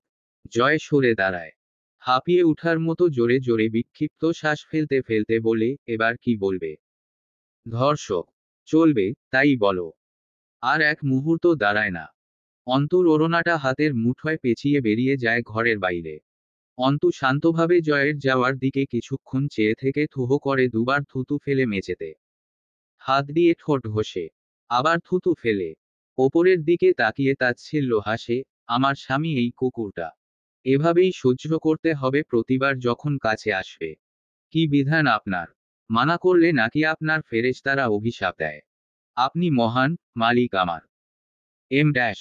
অন্তিক আবার একটা ছোট্ট দোকানের খোঁজ করেছে। মানুষের ব্যক্তিত্ব নষ্ট হতে বাধ্যতামূলক একবার ব্যক্তিত্বহীনের মতো কাজ করাই যথেষ্ট। অন্তিকের জন্য তার পরিবারের সাথে যা হয়েছে, তা সে ভুলতে পারে না। সব ভুলে নিজেকে সংসারে সক্রিয় করার মনোবলটুকু নিঃশেষ হয়ে গেছে কোথাও। রাতে মার্জিয়া বলল, জয় আমির এসেছিল। সে কোনো প্রতিক্রিয়া দেখায়নি। যেভাবেই হোক বিয়ে হয়ে গেছে, আব্বু নিজে বিয়ে দিয়ে গেছে। আর বলার কি থাকে? অন্তিকের কাছে জয় আমির, নর্দমার পচা নাপাক ময়লা। যা ঘৃণ্য, বর্জনীয়। তার কারণে অন্তুর সাথে যা হয়েছে তা ছিল অপরিকল্পিত। অন্তুর জন্য কলিজা ফাটে, অথচ সান্ত্বনা দেবার ভাষা নেই। আবার মনে হয়, ওর বোন এমন ফুরবল নয়। অন্তুর কাছে যুক্তি, ধৈর্য, কথার বান, প্রতিরোধ ও প্রতিবাদের সাহস সব আছে। অন্তু বারান্দায় এক কাপ করা চা আব্বুর বসার চেয়ারখানাতে রেখে আব্বুকে জিজ্ঞেস করল, তুমি চাতে চিনি খাও না কেন, বলো। পানসে লাগে না। আমি তো জীবনে তোমার চা মুখেও দিতে পারি না। আমজাদ সাহেব বেতের তৈরি রকিং চেয়ারে বসা। চেয়ারটা তিনি যেদিন শখ করে বানিয়ে আনলেন, কি যে খুশি লেগেছিল মুখে চোখে।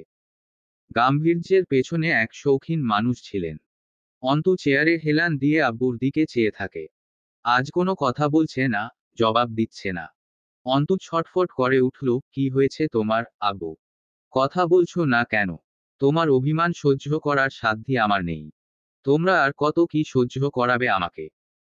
অনেকক্ষণ পর বললেন আমজাদ সাহেব, তুই চলে যাচ্ছিস, অন্তু। ওই বাড়ি কিন্তু যাব না, আমি। তুই আসিস রোজ, আমি এখানেই থাকব। অন্তু চমকে উঠল। একথা কেন মাথায় আসছে? অন্তিক এসে বসে আব্বুর চেয়ারটায়। আব্বুর অবয়বটা মিলিয়ে যায়। অন্তু চারদিকে তাকায় আকুল হয়ে। অন্তিক জিজ্ঞেস করল, চাটা আমি খাবো।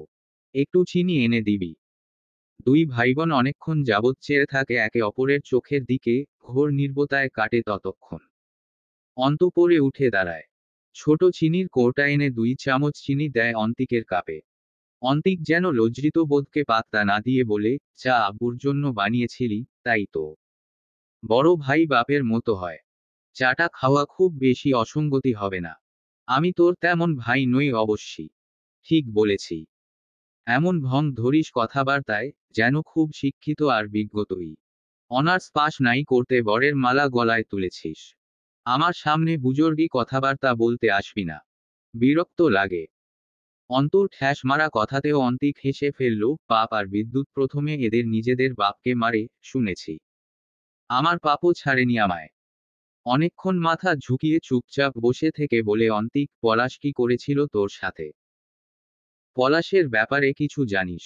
এমন কিছু যা জানা উচিত আমার। প্রসঙ্গ এড়িয়ে নিজে প্রশ্ন করল অন্তু। সকাল 11টার দিকে অন্তিককে সাথে নিয়ে অন্তু রওনা হয় মুস্তাকিনের ফ্ল্যাটের উদ্দেশ্যে। আয়নার সামনে দাঁড়িয়ে চুলগুলো হাতে খোপা করার মুহূর্তে রাবেয়া রুষ্ট কণ্ঠে বললেন, বরকা ছাড়ছিস? এমনে চলাফেরা করে মেয়ে মানুষ?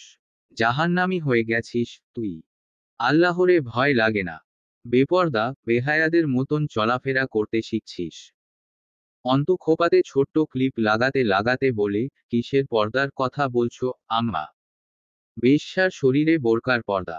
যে মেয়ে পুরুষ ঘরে ঢোকায় তার পর্দা। মাছি তাড়ানোর মতো হাত নাড়ে অন্তু, মূর্খ তুমি। মনের সান্ত্বনায় পর্দা করে রাস্তায় বের হয়ে মানুষের যে নোংরা ভাষাগুলো শুনব, তাতে পাপ বাড়বে আম্মা। কি বলো তো, মানুষের আসল পোশাক সম্মান। তা আছে আমার। কাপড়ের পোশাকে শরীর ঢাকলেই কি আর না ঢাকলেই বা কি? নেহাত সভ্যতার খাতিরে পোশাক পরা। যখন সম্মানের ভূষণ দেহ থেকে খুলে পড়ে গেছে, কিসের পোশাক গায়ে চড়াবো? লোক দেখানো হয়ে যাবে না? আর ওটাকে রিয়া বলে? যা হারাম। ওষুধ খেয়ে নিও, বের হচ্ছি। মুস্তাকিন থাকে দিনাজপুর বাসেরহাটের ঢাকা দক্ষিণ রোডের মিশরা উদ্দিন সরণিতে। ফ্ল্যাট বলতে 6 তলা বাড়ির এক ইউনিট। মুস্তাকিনের ঠোঁটের কোণে সেই মুচকি হাসি ঝিকমিক করছিল। নিজের হাতে নাস্তা বানিয়ে আনলো। সোফায় বসে বলল, কি ব্যাপার? রাস্তা ভুল করে? প্রয়োজনে। মুস্তাকিন হাসল। প্রয়োজন ছাড়া মানুষ নিঃশ্বাসও ফেলত না। নেহাত বেঁচে থাকার প্রয়োজনে মিনিটে কমবেশি 20 বার শ্বাস প্রশ্বাস ফেলে। কি প্রয়োজনে এসেছেন? চুপচাপ তাকিয়ে রইল অন্তু। মুস্তাকিনকে ওর কোনোদিন সাধারণ কেউ মনে হয়নি। কিছু একটা আছে লোকটার মাঝে, কিছু একটা। সেই কিছু একটা যে কি, তা আন্দাজ করা দুঃসাধ্য যেন। লোকটা যে কোনো পরিস্থিতিতে অস্বাভাবিক রকমের শান্ত থাকার বিশেষ গুণসম্পন্ন। মুস্তাকিন হাসল। উকিল হবার আগেই যদি এভাবে স্ক্যান করেন, এনার্জি লস, ম্যাডাম। এই জহুরি দৃষ্টিকোণকে বাঁচিয়ে রাখুন, আপনার ভবিষ্যৎ পেশায় অতি প্রয়োজনীয়। এখনই খরচা করবেন না অপ্রয়োজনে। লোকটা হাসে বেশি। তো আপনি বলছেন, আপনাকে নিরীক্ষণ করার প্রয়োজন নেই? নিজেকে খাঁটি বলছেন? ফের হেসে ফেলল মুস্তাকিন। খাঁটি? সে তো স্বর্ণ হয় না। 24 ক্যারেটকে লোকে খাঁটি স্বর্ণ বলে জানে। অথচ এটা জানে না, স্বর্ণে খাদ না মেশালে গহনা তৈরি করা যায় না। স্বর্ণ নরম ধাতু, ওতে খাদ না মেলালে তা দিয়ে অলংকার গড়া যায় না, গড়লেও তা মজবুত হয় না। আর খাদ মেশানো স্বর্ণ কখনো 24 ক্যারেট হয় না। অন্তু চোখে হাসল। অর্থাৎ খাঁটি মানুষেরা ফুরবল, তাই না? আমিও বুঝি আজকাল। আমি একটু ব্যাকডেটেড মানুষ, কফিতে তৃপ্তি কম পাই। চা ভালো বানাতে পারি, টেস্ট করে দেখুন, নয়তো পরিশ্রম বৃথা যাবে। কথা শেষ করে নেব। ঠান্ডা হোক। আপনি আমায় পলাশের ব্যাপারে বলুন। কিছুই লুকোবেন না। এবং এটা জিজ্ঞেস করবেন না, কেন জানতে চাইছি। আপনার উকিল হওয়াও ঠিক আছে, শুনানি পেশ করাই খুব দক্ষ হবেন। তবে রাজনীতিতে গেলে ভালো হতো। কথার ভাষণেই পার্টি আপনার। ভালো কথা জানেন, খুব সাজানো। অন্তু চুপ রইল। অন্তিক দর্শকের মতো বসে আছে, দৃষ্টি অন্তুর মুখের দিকে। যেন মনেই নেই, এমন ভঙ্গিতে মুস্তাকিন জিজ্ঞেস করল, এটা কত সাল চলছে যেন? অন্তু জবাব দিল, 2014 চলছে। রাজনৈতিক নেতাকর্মীদের মাঝে পরস্পরের সম্পর্কগুলো যেমন উপরি হয়, ঠিক তেমনিভাবে রাজনীতিতে থাকতে গেলে বিভিন্ন ধান্দার বিভিন্ন ধরনের লোকের সাথে লেওয়াজ করে চলতে হয়। সেভাবেই একটা লেওয়াজ ছিল হামজা অজয়ের পলাশের সাথে। হামজা পলাশের সমসাময়িক জুনিয়র। পলাশ হাজী মোহাম্মদ দানেশ বিশ্ববিদ্যালয় থেকে অনার্স পাশ করে বেরিয়েছে প্রায় 8 বছর আগে। ভার্সিটিতে থাকাকালীন সে ছিল ওখানকার ছাত্রদলের এক সাধারণ সম্পাদক। অথচ ভার্সিটির পাঠ চুকিয়ে বের হতেই সে ছাত্রদল থেকে একদম অব্যাহতি নিয়ে নিল। ব্যবসা শুরু করল নিজের। ধীরে ধীরে চাচা অর্থাৎ রাজন আজগরের সাথে মিলে হয়ে উঠল বিশিষ্ট এক সন্ত্রাস সাথে মহাজনের ব্যবসায়ী। সে সামলায় এখানকার কারবার। ঢাকাতে আছে রাজন আজগর। পলাশ রাজনীতি ছেড়েছিল, এর অবশ্য একটা কারণ আছে। ওর অনার্স ফাইনাল ইয়ার পরীক্ষার আগে একটা ছাত্র সংগঠন নির্বাচন অনুষ্ঠিত হয়েছিল। তার আগেই এক নোংরা কুকর্ম করে ফেলেছিল সে। এক গরিবের বউকে ক্লাবে তুলে এনে ধর্ষণ ও শারীরিক নিপীড়ন করে ছেড়ে দিয়েছিল। সেই মহিলার পরেও তার বিরুদ্ধে ছাত্রী হোস্টেলের কোনো ছাত্রীকে এমন কিছু করার অভিযোগ উঠেছিল। এরপর ছাত্র সংসদ থেকে বের হয়ে আসতে হলো তাকে। এই ক্ষোভে রাজনীতি ছেড়ে সন্ত্রাসনীতিতে যুক্ত হয়ে যায় সে। মানুষকে টাকা ধার দিয়ে তা শোধের ব্যবস্থা রাখে না, পরে বাড়ির মেয়েরা তার শিকার হয়। যা অন্তুর সাথে হয়েছিল, জয় জানে সবই। কিন্তু সে জানত না অন্তুদের মতো রক্ষণশীল পরিবারের কেউ পলাশের কাছে ভিড়বে। পলাশ ছাত্র রাজনীতি থেকে বেরিয়েছিলি কেবল নিজের অমানুষিক মস্তিষ্কের চাহিদাগুলো চরিতার্থ করবার জন্য। দিন দিন এত শক্তিশালী হয়ে উঠেছিল সে, তার শক্তির নিচে অল্প জায়গা পেলেও তা যে কারো জন্য বিশাল ব্যাপার। তবে ওকে দেখলে ওর শক্তি সহজে আন্দাজ করার জন্যেই। খুব ঠান্ডা এবং সাধারণ চলন ওর। চালচলনে খুব সাধারণ এবং আকস্মিক গুপ্ততা আছে। ওর যে মাথায় দোষ আছে, এটা ওর শিকার ছাড়া কেউ ধরতে পারবে না। তবে 4-5 বছর আগে পলাশের জন্য চারিপাশটা এতটাও অনুকূল ছিল না। প্রশাসন পুরোটা মরেনি তখনও। সাল -2010 এর শেষের দিক। রাজনৈতিক বিপর্যয় পুরো দেশ জুড়ে। বঙ্গবন্ধুর হত্যা মামলার রায় কার্যকর হলো, আরেক দফা যুদ্ধাপরাধীদের বিচার হলো, বিএনপি নেত্রীর নিবাস পরিবর্তন। তখন দেশের অবস্থা খুব উত্তেজিত। সেই সময় হামজা কেবলই মাথা চারা দিয়ে উঠেছিল রাজনীতিতে। তার সাথে ভাবটা পলাশ গড়ে তুলেছিল নিজের সুবিধার্থে। এরপর থেকে দুই পক্ষ পরস্পরের জন্য ব্যাকআপ সাইড হয়ে গেল। কিন্তু মাজহার তখন জয়ের বিপরীতে ভার্সিটির ছাত্র সংসদ থেকে ছিটকে পড়ার শোকে হতবিহ্বল। অথচ হামজার জনপ্রিয়তা তুঙ্গে। তার বিপক্ষে সরাসরি লড়ার হাত কোনোদিনই শক্ত হয়ে ওঠেনি মাজহারের। বাপ মেয়র থাকা সত্ত্বেও তরুণ রাজনৈতিক নেতা, হামজার দাপট চলছিল চারদিকে। চাচাতো বোনকে বিয়ে দেওয়ার পেছনে মাজহারের একটা দারুণ পরিকল্পনা থাকলেও তা কোনোদিন সফল হয়নি। হামজা ঠিক যতটা চতুর, তেমনই ভয়ানক। সে নিজের অর্জনের ভাগ দেয় না কাউকে। পলাশের সাথে নিয়মিত উঠাবসা শুরু করল। এরপর সমস্যাটা তৈরি হয়েছিল হামজা ও জয়ের বেপরোয়া চলন নিয়ে। মাজহার পলাশকে খুব মান্য করে চললেও জয় আর হামজার কাছে পলাশ তেমন একটা আধিপত্য বিস্তার করতে পারেনি কোনোদিন। আরও বহুত ব্যাপার আছে, যেগুলো শুধু ওরা জানে, ওরা আপনার না জানা ভালো। মুস্তাকিন কথা শেষ করল। অন্তু উঠে দাঁড়ায়। জয় আমিরের ব্যাপারে কি জানেন? জয় আমির এক যুদ্ধাপরাধীর ছেলে। খুব সংক্ষেপে জবাব দেবার চেষ্টা করছিল মুস্তাকিন। অন্তু বেরিয়ে আসে মুস্তাকিনের ফ্ল্যাট থেকে। রাস্তা পার হবার জন্য দাঁড়াতেই নজরে আসে ছোট্ট একটা মেয়ে বাবার সাথে রাস্তা পার হচ্ছে। অন্তুর বুকটা ধড়াস করে ওঠে। তখনই ডান হাতটা চেপে ধরে অন্তিক। তারা দেয়, রাস্তা ফাঁকা, চল পার হই। বিগত 2014 এর 5ই জানুয়ারি 10ম জাতীয় সংসদ নির্বাচন অনুষ্ঠিত হয়ে গেল। ভোট দিতে গেছিলেন না আমজাদ সাহেব, কাউকে যেতেও দেননি। অন্তু তখন নতুন ভোটার। সে আব্বুকে খুব আগ্রহের সাথে বলে, কাল আমি নাগরিক হব, আমার প্রথম ভোট দেব। আব্বু হেসেছিলেন, তোর জন্য ব্যালট পেপার বেঁচে থাকলে না হয় ভোট দিতি। আজ রাতেই সেসবে সিল পড়ে যাবে। কষ্ট করে ভোট দিতে যাবার ঝামেলা নেই। জনগণের খাটুনি কমাতে সরকার দেখ কত কি করে। তবুও লোকে বলে, রাজনীতি আর রাজনৈতিকতা ভালো না। সে খবরের কাগজে পড়েছিল, নির্বাচনের আগের রাতে কমপক্ষে 500 ভোটকেন্দ্র আগুনের হলকায় দাউ দাউ করে জ্বলেছে। 20-25 জনের মৃত্যুর খবর যদি ছাপাই হয়, আমজাদ সাহেব ধারণা করলেন, মৃত্যু এর চেয়ে অনেক বেশি হয়েছে, আহত অগণিত। তার মধ্যে নিশ্চয়ই শিবির আর বিরোধীদলীয় বিএনপির ছেলেরা বেশি মরেছে। অন্তু সতর্ক কণ্ঠে জিজ্ঞেস করেছিল, আবু, তুমি কি জামায়াত শিবিরকে সমর্থন করো? আমজাদ সাহেব বেশ কিছুক্ষণ চুপ থেকে বলেছিলেন, আমি অন্তত এ দেশের বর্তমান ক্ষমতায় থাকা স্বৈরাচার নেতাদের সমর্থন করি না। অন্তুদের ভার্সিটি ছুটি হয়ে গেল। চারদিকে হাহাকার। মাসজুরে স্কুল কলেজে ছুটির পর ছুটি। একে একে জেলে যায় লোকে, তার কয়েকদিন পর তাদের ফাঁসির রায় কার্যকর হয়। সুবিচারে দেশ ভরে উঠতে লাগলো কানায় কানায়। লোকেরাতে বাইরে বের হয় না সুবিচারের ভয়। কোথাও তাদের ওপর না সুবিচার ঘটে যায়। এমনিতেই এত সুবিচার এই 1,47,570 বর্গ কিমি সীমানার দেশে আটছে না, উতলে পড়ে যাচ্ছে।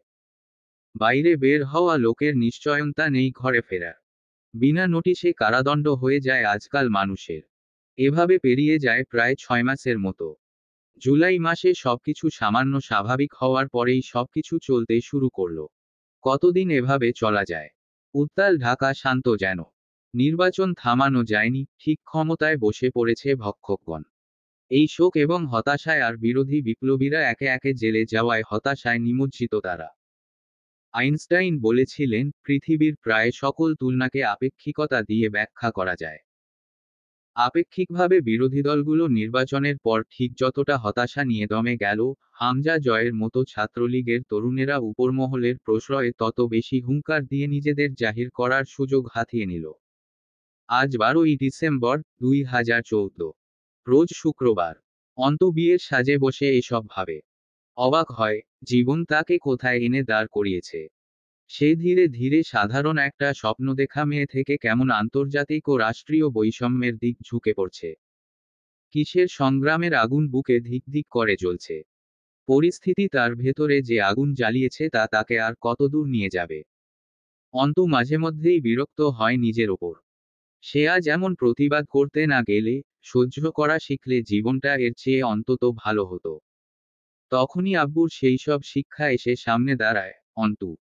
পরিণামের চিন্তা যদি তোকে প্রতিবাদ করা থেকে পিছপা করে তোলে, সহ্য করতে শেখার পরামর্শ দেয়, সেই চিন্তাধারায় অল্প একটু কেরোসিন ঢেলে ছোট্ট একটা দিয়াশলাই জ্বালিয়ে দে। আর যদি সবাই এটা করতে পারত, দেশে কখনোই স্বৈরাচার আর সোচ্চার হয়ে ওঠার সুযোগ পেত না। পৃথিবীতে ক্ষমতা এবং দুর্বলতা আলো এবং অন্ধকারের মতো। অন্ধকার না থাকলে আলো কখনো দৃশ্যমান হতো না। এখানে আপেক্ষিকতার সূত্র খাটে। দুর্বলতার আপেক্ষিকতায় ক্ষমতা জাহির হয়। তুই যতক্ষণ ফুটবল, তার তুলনায় বরং তোর সম্মুখে কেউ শক্তিশালী। যখন তুইও শক্তিশালী, তখন তোরা দুজন বরাবর। কাটাকাটি হয়ে যাবে শক্তির, আর কারোটাই তখন শক্তি থাকবে না। ঠিক যেমন আলোর বিপরীতে আলো অতুলনীয়। অন্যায়ের প্রতিবাদ করার ফলে যে ক্ষতিগুলো জীবনে নেমে আসে, এবং অন্যায়ের প্রতিবাদ করতে গিয়ে যারা ক্ষতি ও অবিচারের সম্মুখীন হয়, আল্লাহ তায়ালা তাদের বলেছেন মজলুম। আর তিনি স্বয়ং প্রতিশ্রুতি দিয়েছেন, নিশ্চয়ই তিনি তার মজলুমদের সাথেই আছেন। অন্তু ভেতরে বিপ্লবের আগুন জ্বলে ওঠে। শুরুটা হয়েছিল একটা বোরকা পরা মেয়েকে সিগারেট হাতে তুলে দেয়ার মাঝ দিয়ে। এরপর প্রতিটা দিন একটা মেয়েকে নিয়ে রঙ্গতামাশা কথা, তরুণ যুব নেতার বিরুদ্ধচারণ দিয়ে শুরু এই কাহিনী। আজ অন্তুকে পর্দাহীন, মনুষ্যত্বহীন, সুস্থতাহীন এক অস্বাভাবিক চিন্তাধারার মানুষের পরিণত করেছে। মেয়েরা যুদ্ধে ইজ্জত দিয়েছে, গর্ভের ছেলে, মাথার সিঁদুর, গায়ের কাপড় কেন কেন শুধু ওরা দিয়েছে? ওরা কেন কেড়ে নিতে পারেনি? ওরা কেন কেড়ে নিতে আসা হানাদারের বুকে বটির কোপ বসাতে পারেনি? চালের বাটাম খুলে কেন দিতে পারেনি মাথায় একটা বাড়ি? সেসব কুকুরদের রক্তে কেন চুরি পড়া হাত দুটো ধুয়ে ফেলতে পারেনি? আজও কি হচ্ছে? সেদিন আঁখি কেন একাধিক নারকীয় পিশাচদের দৈহিক খোরাক হয়েছে? কেন দ্বিখণ্ডিত করে ফেলতে পারেনি সেই স্কল ক্ষুধার্ত জন্তুদের পাপী দেহপিনটাকে? অন্তুর সাথে কি এর কম কিছু হয়েছে? এত হানাহানি কিসের? যারা শান্তি প্রতিষ্ঠা করতে চায় তারা কেন জেলে পচে মরছে? গত 2013 এর 12ই ডিসেম্বর এক ইসলামী রাজনৈতিক নেতাকর্মী আব্দুল কাদের মোল্লাকে ফাঁসিতে ঝুলিয়ে দেয়া হলো। তার অপরাধ, সে মুক্তিযুদ্ধের মানবতাবিরোধী অপরাধী। টুপি, দাড়ির সাজে একজন মুসলমানবেশী রাজনৈতিক নেতাকর্মীর বিরুদ্ধে যে অভিযোগ তোলা হয়েছিল, তা কতটুকু সত্যি? যদি এভাবে সকল জামায়াত পার্টির সদস্যরা অপরাধী হয়, তাদের তো ধরে জেলে পুরে দেয়া হচ্ছে, অথবা পরিয়ে দেয়া হচ্ছে কালো মুখোশ, ঝুলে পড়ছে ফাঁসির কাষ্ঠে। এরপর ক্ষমতায় আছে নিশ্চয়ই মুক্তিযোদ্ধা এবং দেশপ্রেমিকে মানুষেরা। তাহলে এই রাহাজানি, সহিংসতাগুলো কাদের কাজ? সকল অপরাধীর শাস্তি হয়ে গেছে। এখন গোটা বাংলা শান্তিতে ছেয়ে যাওয়ার কথা। তবুও কেন শহরে শহরে বাস-ট্রাম পুড়ছে, মানুষ মরছে, ছিনতাই, নির্যাতন, অপরাধের সীমা থাকছে না? জয়েরা কেন এত শক্তিশালী? হামজারা কি করে জনসাধারণের প্রতিনিধি হয়ে ওঠে? বাংলাদেশ তো মুসলিমের দেশ, বাংলাদেশ তো সকল ধর্মের ঐক্যের দেশ। তাহলে শান্তি কেন নেই? অথচ প্রতিটা ধর্মেই তো জীবনবিধান রয়েছে। তবুও কেন এখানে পূর্ণাঙ্গ জীবন বিধানের ধারার মতো সংবিধান নেই? সংবিধানে কেন ধর্ম নেই? ধর্মের ডাক দেয়া মানুষগুলো কেন শেলের শিক ধরে দাঁড়িয়ে কালকুঠুরিতে? মার্চের 16 তারিখে অন্তু গেল থানায় চাচার নামে কেস ফাইল করতে। আমজাদ সাহেব জানতেন না যে অন্তু টুকটাক বিষয়গুলো জেনেও আরও জানার জন্য না জানার ভান করছে। পরের দিন বঙ্গবন্ধুর 94তম জন্মদিন। থানার গেইটে এক পুলিশ থামিয়ে অন্তুকে বলল, বরকা খুলে ভেতরে যান। হিজাব খুলে ফেলুন। মুখ দেখান। বরকার ওপর দিয়েই তল্লাশি করুন। ম্যাডাম, যা বলছি তা করুন। আজ জঙ্গির দল বোরকার আড়ালে বের হবে কত এমন। এসব পর্দা সব স্থানে চলে না। খুলে ভেতরে যান। অন্তু ধৈর্য হারায়। জ্বালা ধরানো হাসি হেসে বলেছিল, কোথাও শুনেছিলাম, ধান পড়ে চুলায়, পানি ঢালে পাছায়। আপনি সারা দেশে আছেন। যেখানে বরকার তলে আসলেই ধান পুড়ছে, সেসব জায়গায় গিয়ে পাহারা দিন বরং। কর্তব্যপরায়ণ তার নাটক করে অজায়গায় পানি ঢালবেন না। নয়তো দেখবেন ওদিকে ধান পুড়ে সিদ্ধপাতিরটা সহ ব্লাস্ট হয়ে গেছে। অন্তু আর দাঁড়ায়নি সেদিন। সেই কর্তব্যপরায়ণ পুলিশ অফিসারকে কথা বলার সুযোগ না দিয়েই চলে এসেছিল। অন্তুর বরযাত্রী আসলেই খুব বেশি নয়।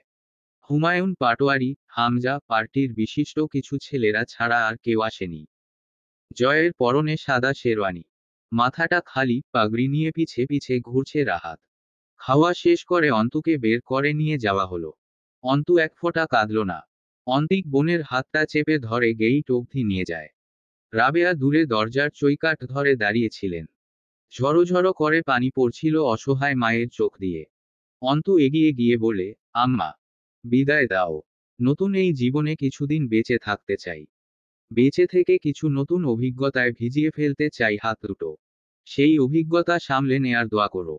আমি আসবো তোমায় দেখতে। খবরদার ওই পাপের ইটবালুতে গড়া দালানে তোমার পা ফেলো না, আম্মা। আব্বু আমায় যেদিকে দিয়ে গেছে, তা আমার মাঝে থাক। তোমরা পা নোংরা করতে যেও না।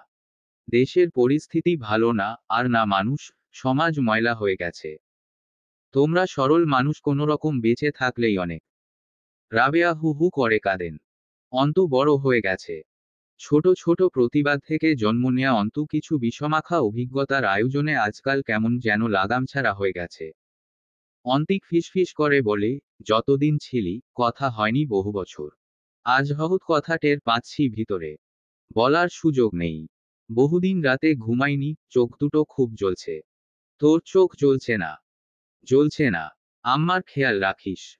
ভাবি আর তোর বাচ্চার হাল ধর। হতাশা হলো দুর্বলদের দেহে লেগে থাকা জীবাণু, যা তোকে গ্রাস করেছে। হতাশা ঝেড়ে একবার জিতে ফেরার মতো করে গা ঝাড়া দেয়। দেখবি নিজেকে পুরুষের মতো মনে হবে। যা করেছিস, সেই কাল পেরিয়ে এসেছিস। আমিও তো জীবনে কত কিছু করেছি। পর্দাও করেছি। আজ এই বিয়ে সাজে মানুষ দেখছে। এখন কি সেই অতীতের বোরকা পরা অন্তুকে ভেবে কাঁদব? নতুন করে শুরু কর। আম্মার তোকে প্রয়োজন, ভাবির তোকে প্রয়োজন, তোর বাচ্চার তোকে প্রয়োজন। অন্তুর স্বর হালকা কাঁপল পর্দার কথা বলতে গিয়ে। আর তোর? তোর প্রয়োজন নেই আমাকে। আমাকে খুব প্রয়োজন। এছাড়া আশপাশে প্রয়োজনীয় কিছু তেমন চোখে পড়ছে না আপাতত। Em dash. গাড়ি তখন চলছে হাইওয়ের ওপর দিয়ে। অন্তুর পাশে জয় নেই। সে পেছনের গাড়ির ড্রাইভার। উদ্ভট কর্ম খুব মানানসই তার সাথে। সামনের গাড়িতে হামজা ড্রিভারের পাশে ছিল। রিমি বসেছে অন্তুর পাশে, ওর কোলে কয়েল। একদৃষ্টে অন্তুকে দেখছে, বোঝার চেষ্টা করছে। কবির আর একজন মুরব্বি এবং হুমায়ুন পাটোয়ারি পেছনের সিটে। অন্তু তাকিয়ে আছে নিজের বা হাতের তালুতে। মেহেদিতে রাঙা হাতে কি খুঁজছে কে জানে। বিকট একটা আওয়াজে কানের তালা লেগে গেল। রিমি কান চেপে ধরে নিচু হয়। গাড়ি থামতেই ছুটে বেরিয়ে যায় হামজা ও হুমায়ুন পাটোয়ারি। ককটেল পুড়ছে জয়ের গাড়ি থেকে 2 হাত দূরত্বে। গাড়ি ছিটকে এসে উল্টে যাবার আগে ব্রেক কষতেই জয়ের কপালটা স্টিয়ারিংয়ে সজোরে ধাক্কা খায়। কপালটা চিরে দ্বিখণ্ডিত হয়ে গেছে। দাউ দাউ করে আগুন জ্বলছে। হামজা পাগলের মতো ছুটে যায়। গাড়ির কাঁচ তোলা ছিল। দিকবিদিক শূন্য হয়ে আশপাশে তাকায়। কিচ্ছু নেই। এক দৌড়ে সামনের গাড়িতে ফিরে ভরা বোতলটা আনে। গ্লাসের ওপর দুটো আঘাত করে। কাঁচ ছিঁড়ে গেলেও ভাঙে না। এবার দুটো ককটেল ফাটে রাস্তার ওপর। গাড়ির পেছনে আগুন জ্বলে ওঠে। কেউ কেউ সজাগ হয়ে উঠলেও রক্তাক্ত শরীরে নেই এক ফোঁটা জোর। কেউই বের হবার মতো অবস্থায় নেই। রিমি কোথা থেকে যেন একটা ভাঙা ইটের টুকরো এনে হাতে ধরিয়ে দেয় হামজার। হামজা এক পলক সেদিকে তাকিয়ে জয়কে বলে, মাথা তুলিস না কিন্তু। ইটের চারটে আঘাতে কাঁচ ভেঙে হাত ঢুকিয়ে কাচের লক খোলে। যা ধারণা করেছিল তাই। জয় অর্ধচেতন। ওকে হিচড়ে বের করে বুকের সাথে চেপে ধরে দৌড় লাগায় সামনের দিকে। যখন তখন অ্যালকোহল ভর্তি বোতল এসে পড়তে পারে গায়ে। হামজা অপর হাতে রিমির হাতটা ধরে ছোটার চেষ্টা করে। আরও দুটো ককটেলের বোতল সামনে এসে পড়ে। পরেরগুলো গাড়ির ওপর। কে মরল কে বাঁচল তা পরে হবে। আরও কিছুদূর এগিয়ে আসার পর গাড়িতে এসে তিনটা কাচের বোতল গ্রেনেড হয়ে ছড়িয়ে পড়ে। তরলগুলো গড়িয়ে পড়তেই বোতলের কর্কের আগুনে দহন শুরু হয়ে যায়। জয়ের হাতের চামড়া ছিলে মাংস উঠে এসেছে। কপালে চাপটি ধরা রক্ত। ভ্রুতে এসে রক্ত চাপ ধরেছে। গোটা সাদা শেরওয়ানি রক্তে ভেজা। এবার হামজা খেয়াল করে কপাল অল্প, আসলে কপালের কোণা দিয়ে মাথার ডান পাশ ফেটে গেছে। কান দিয়ে রক্ত চুইয়ে পড়ছে। এতক্ষণে জয় একেবারে জ্ঞান হারায়। হাত পা ছেড়ে দেয় হামজার কাঁধে। লোকজন দূর থেকে দেখে দৃশ্য। দাউ দাউ করে আগুন জ্বলছে। ফুল সাজানো গাড়ির পেছনটা জ্বলছে। লাল টুকটুকে শাড়ি পরা বউ দাঁড়িয়ে সামনে গাড়ির দরজার সামনে। হুমায়ুন পাটোয়ারি জয়ের হাতটা ধরে ঝাঁকায়। জয় মামা। ও জয়। হামজা বলে, আবু, আপনি আরমিনকে বাড়ি নিয়ে যান। এখানে কিচ্ছু হয়নি। মাঝপথে কল আসায় আমরা জরুরি কাজে ঢাকা গেছি। কেমন? বৌভাত দুদিন পর হবে। গান বাজনার কমতি রাখবেন না। লোকজন যা আছে সবার ভালো আপ্যায়ন করবেন। খুব শীঘ্রই ফিরব আমরা। এ খবর নিজে থেকে লিক না হওয়া অবধি এরকম কিছুই হয়নি, ঠিক আছে? পথ এখনো বেশ খানিকটা বাকি পাটোয়ারি বাড়ির। Em dash. গাড়ি থেকে নামার পর সামনে শত শত লোক। পুরো পাড়া এসেছে জয় আমিরের বউ দেখতে। তার উপর যে তামাশা করে জয় আমির বিয়ে করেছে। আজ অন্তর রাঙা গম্ভীর সুশ্রী চেহারাটা গিলে খেল কত লোকে। মূর্তির মতো দাঁড়িয়ে চোখের নজর ঘোরায় অন্তু। দোতলা বাড়ি। বেশ বড় বাড়ি। তখনই অন্তুর মাথায় আসে, হামজা করে কি? মেয়র হয়েছে সেদিন। জনগণের টাকা পয়সা মেরে বড়লোক হতেও তো সময় লাগার কথা। এত বড় বাড়ি, গাড়ি বিলাসিতার উৎস কি শুধু এই ওয়ার্কশপ? লোহার ব্যবসায় এত আয়। অন্তুর বিশ্বাস হয় না। আবার মাথায় ঘুরছে জয়ের রক্তাক্ত মুখটা। ঘাড়ের পেছনে দিয়ে সেই রক্তের স্রোত। এরকম রক্ত প্রথমবার আব্বুর দেহে দেখেছিল সে। পার্টির ছেলেরা ভরা চারদিকে। সবার মাথায় লাল গামছা বাঁধা। এই বাড়িতে যে এত বড় আয়োজন, তা বরযাত্রীর সংখ্যা দেখে বোঝা যায়নি। কিছু বিশেষ লোক মোতায়েন করা হয়েছে। তাদের হাতে লাঠি, ফাড়া খড়ি, কেউ কেউ চাদর পরেছে। হাঁটার সময় হাতের রামদাগুলো বেরিয়ে আসছে চাদরের প্রান্ত থেকে। এইসব নিরাপত্তা কেন? হামলার ভয়। কিসের হামলা? ছোটবেলা। সন্ধ্যা লেগে যায় বউ ঘরে তুলতে তুলতে। আজ পাটোয়ারি বাড়ির মেইন গেট খুলে দেয়া হয়েছে। সিঁড়ি বেয়ে বেয়ে উঠে আসছে দলে দলে লোক। গেটের ডান দিকে ছোট্ট বাগান, তার বা পাশে ওয়ার্কশপের সীমানা শুরু। ডান দিকের ঝোপের পাশ ঘুরে গেছে একটা গলি। তা বোধহয় বাড়ির পেছনের দিকে যায়।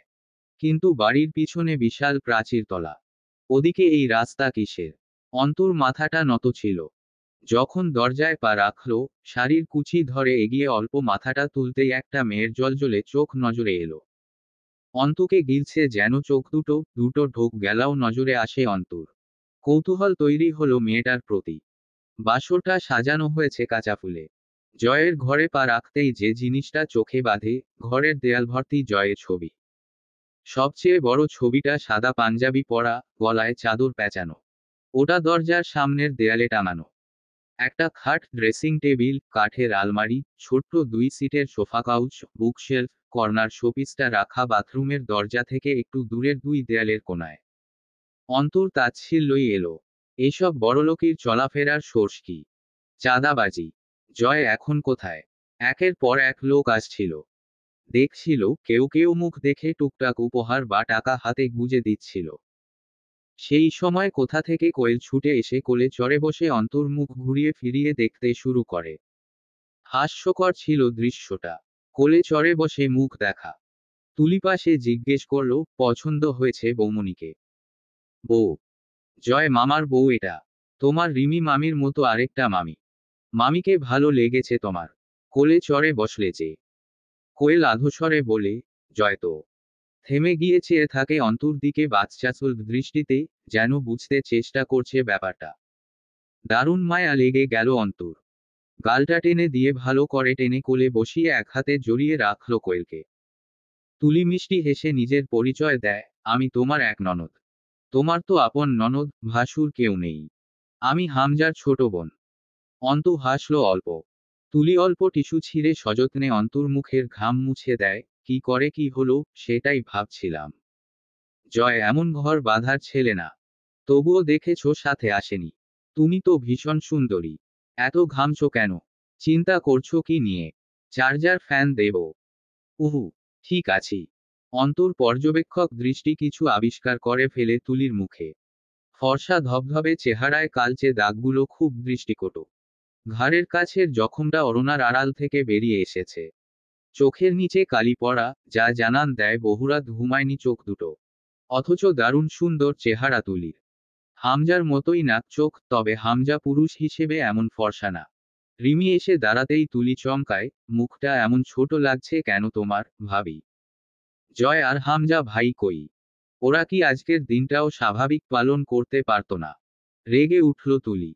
রিমি যান্ত্রিক স্বরে জানায়, রাস্তায় গাড়িতে হামলা হয়েছিল। জয়কে বোধহয় আপনার ভাই রাজধানীতে নিয়ে গেছে। আঁতকে ওঠে তুলি। মুখটা বিবর্ণ হয়ে যায়। দরজার বাইরে ধপ করে বসে পড়ে তরু। মৃত ঝর্ণার মতো ঝিরঝির করে গড়িয়ে থুতনি ছোঁয় নোনা জল। সাহানা জানতে পেরে হাউমাউ করে কেঁদে ওঠে হামজার জন্য। তার ভয় হয়, ঢাকা যেতে যেতে আবার যদি হামলা হয়। লোকের আনাগোনা কমল রাত 11টার দিকে। তোড়জোড় কমে গেল। ঠিক খবর হয়ে গেছে, বিয়ের গাড়িতে হামলা হয়েছে। পুলিশ এসেছিল। হুমায়ুন পাটোয়ারি সামলে নিয়েছেন। অন্তু ঘরটা দেখল দৃষ্টি ঘুরিয়ে। বেডসাইড টেবিলের ওপর কাচের বৌল ভর্তি কাজুবাদাম রাখা। তার পাশে ছোট্ট একটা হিট ফ্লাস্ক পড়ে আছে। অন্তু কর্ক খুলে শুকলো। মদের বিশ্রী গন্ধ, তবে তরল নেই। হলুদ একটা স্মাইলি হ্যান্ড প্রেস বল পাওয়া গেল ড্রয়ারে। এটা ব্যবহার করা হয় মেজাজ ঠান্ডা রাখতে। মানসিক বিশেষজ্ঞরা এটাকে হাতের মুঠোয় রেখে প্রেস করার পরামর্শ দেন মেজাজ শান্ত রাখতে। ড্রয়ারে ছোট বড় ছুরি অনেকগুলো। বুলেট কেস পড়ে আছে। অনেকগুলো সিগারেটের বাক্স, দেয়াশলাই, লাইটার। কাগজের মোড়কে বিভিন্ন রকম বড়ি পেল অন্তু। দুটো খালি সিরিঞ্জ। স্লিপিং ড্রাগের বলেই মনে হলো। ভারী গহনা ও শাড়ি খুলে সুটকেস থেকে একটা সাদা লম্বা জামা বের করে নিল। বাথরুমে এগোনোর পথে গয়না তুলে রাখার জন্য আলমারি খুলল। সারি সারি shirt, Punjabi, T shirt, pant ঝুলছে। দুধসাদা থানের মতো লুঙ্গি ভাঁজ করে রাখা। নিচের তাকে পারফিউমের কৌটো, বেশ কয়েকটা ঘড়ির বক্স সাজিয়ে রাখা। অন্তু অবাক হয়ে দেখল, একটা দুমড়ে যাওয়া আধখাওয়া সিগারেট। অন্তু থমকে দাঁড়িয়ে থাকে। জয়ের সাথে প্রথম সাক্ষাতের কথা মনে পড়ে। এই সিগারেটের টুকরো পায়ে পিষে ফেলার মাঝ দিয়ে জয় নামক অভিশাপের আগমন হয়েছিল তার জীবনে। নবম দিন অন্তুর পাটোয়ারি বাড়িতে। সারাদিন বারান্দায় দাঁড়িয়ে থাকা, ঘুরে ফিরে জয়ের ঘরটা দেখা, রান্নাঘরে গিয়ে রিমির পাশে দাঁড়িয়ে থেকে আবার রুমে আসা। সকালে হুমায়ুন পাটোয়ারি ডেকে বললেন, আরমিন, আম্মা। সুমধুর ডাক। অন্তু কাছে গেলে সহস্যে বললেন, মামা শ্বশুরকে এক কাপ চা দিতে পারো?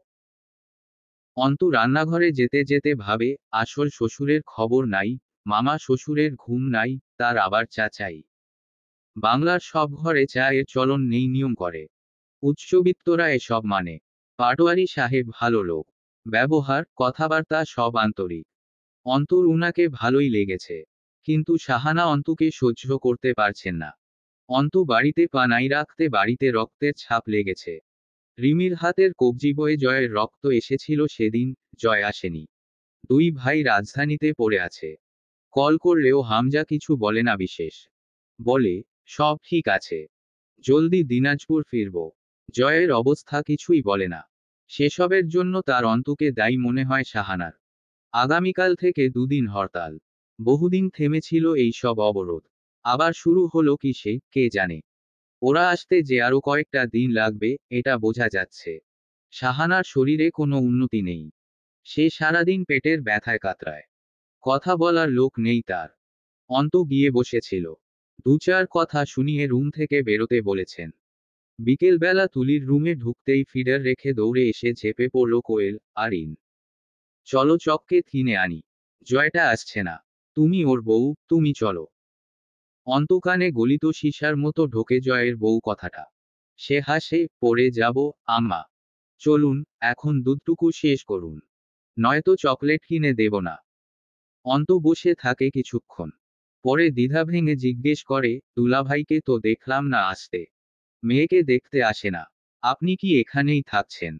এত দ্বিধা করছো কেন? সৌজন্যের কিছু নেই। সরাসরি প্রশ্ন করো, যা মনে আছে। হাসল তুলি।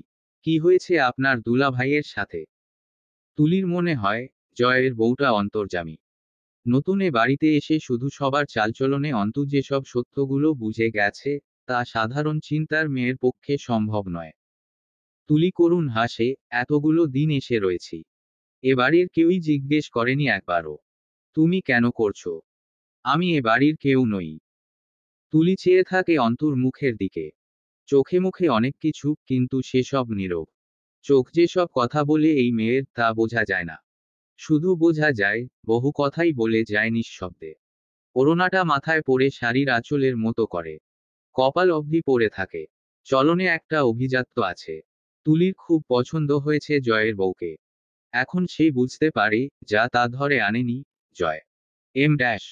অন্তু নামাজ শেষ করতেই ঘড়িতে সকাল 11:43। বাড়িতে খাওয়া দাওয়ার কোনো ঠিক নেই এদের। কেউ অসুস্থ, কেউ বা বিষণ্ণ, কেউ ঘুমন্ত। অন্তু নিজেই খাবার বেড়ে নিয়ে খেতে বসল। খানিক পরে হুমায়ুন পাটোয়ারি এসে বসে বললেন, খাবার দে তো, আম্মা। কেউ খাক না খাক, আমি তুই খেয়ে বাঁচি। অন্তু খেতে খেতে জিজ্ঞেস করে, আপনার হাই প্রেশার আছে, মামা? না। কিন্তু অ্যাজমার ভাব আছে। তাহলে মাংস খাবেন না। ওটা আমি আমার জন্য বের করেছি। আপনি ডাল দিয়ে খেয়ে নিন। আমি তরুকে ডেকে আনছি। অবাক হয়ে তাকিয়ে রইলেন হুমায়ুন সাহেব। সিরিয়াস, গম্ভীর, আবার কেমন অদ্ভুত মেয়েটা বাড়িটাকে দুই বাহুতে আঁকড়ে ধরেছে নাকি নিজের নিয়ন্ত্রণে রেখেছে ঠিক বোঝা যাচ্ছে না। তরুকে রুমে না পেয়ে ছাদের দিকে পা বাড়াল অন্তু। সে ওখানেই বেশি কাটায় আজকাল। একা একা, নির্জনে। অন্তর দিকে তাকায় না। অন্তর এটাও বোঝা হয়ে গেছে, তার কাছে সর্বোচ্চ ঘৃণ্য পুরুষটারও একটা বিড়হিনী আছে। আশ্চর্য হলেও আশ্চর্য নয়। কারণ মানুষের মন বড় বিচিত্র। তরুর কাছে হয়তো জয়কে ভালোবাসার কারণ আছে। অর্ধেক সিঁড়ি উঠতেই রিমির চিৎকারে বাড়ি কেঁপে উঠল। অন্তু পিছু ঘুরতেই ওর আগে তরু নেমে আসে পাশ কাটিয়ে। ধাক্কায় অন্তু পড়ে যেতে নিলে তরু বাহু চেপে ধরে গম্ভীর হয়ে বলল, এত নড়বড়ে হলে চলবে না। সিঁড়িঘরের দরজা আটকে দ্রুত নেমে এসো।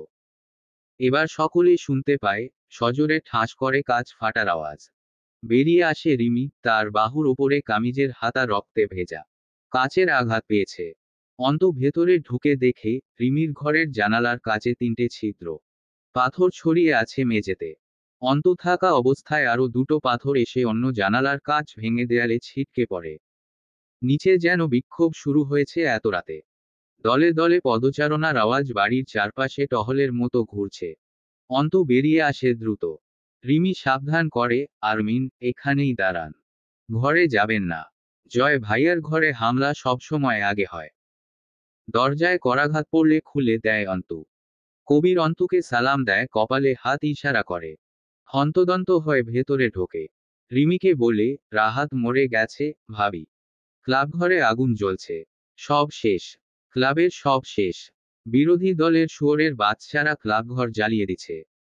রিমি চেয়ারে বসে পড়ে শ্বশুরকে বলে, আবু, আপনার ছেলেকে কল করুন তো। এই সময় বাড়ির লোকগুলোকে মারবে সে। জয় ভাইয়ার চিকিৎসা বাড়িতে হবে। জেলায় ফিরতে বলুন। আমি আর এসব নিতে পারছি না। আমি কিন্তু ও বাড়িতে চলে যাব। তুলি বলল, শান্ত হও, ভাবি। আব্বু আপনি নিচে যান। গেইট খোলার দরকার নেই। এসব করছে ওরা গেইট হেলানোর জন্য। নিচে যান।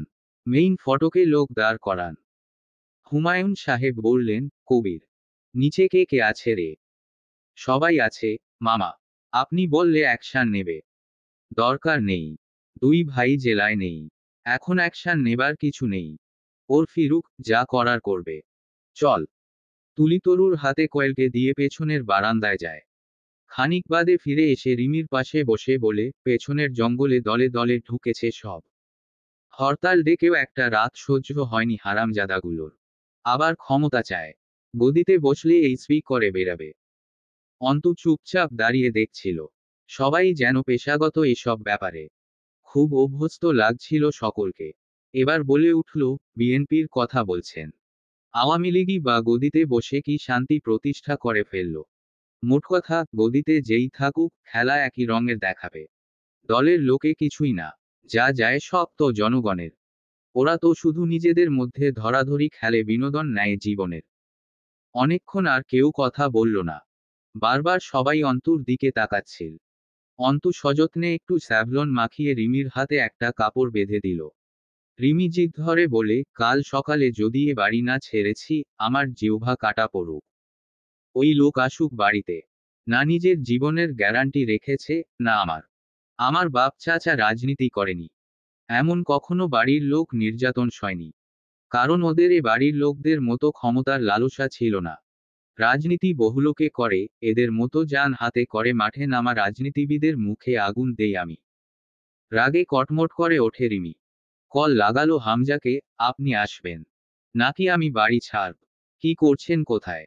বাড়ির নিরাপত্তা দিতে পারেন না, কিসের নেতাগিরি দেখান? বাড়িতে এরকম মরতে রেখে কোথায় মরতে গেছেন নিজে? শান্ত হও তুমি। আজ রাতে রওনা দেয়া হলো না। নিচে এখন দেখো হাঙ্গামা থেমেছে। পুলিশ গেছে, ছেলেরা এসে জমেছে। ওরা সারা রাত থাকবে ওখানেই। আর কিছু হবে না। শান্ত হও, আসছি আমি। জয়কে চাইলেও হাসপাতালে রাখার উপায় নেই। ও 3 দিন আগে হাসপাতাল ছেড়েছে জ্ঞান ফিরতেই। আমি গাড়িতে পড়ে কথা বলছি। ফিরবেন কবে? গর্জে উঠল রিমি। কাল রওনা দেব। বললাম তো, আর কিছু হবে না। খেয়ে নাও। ভেতরের ঘরে শুতে যাও। ঘরে থাকার দরকার নেই।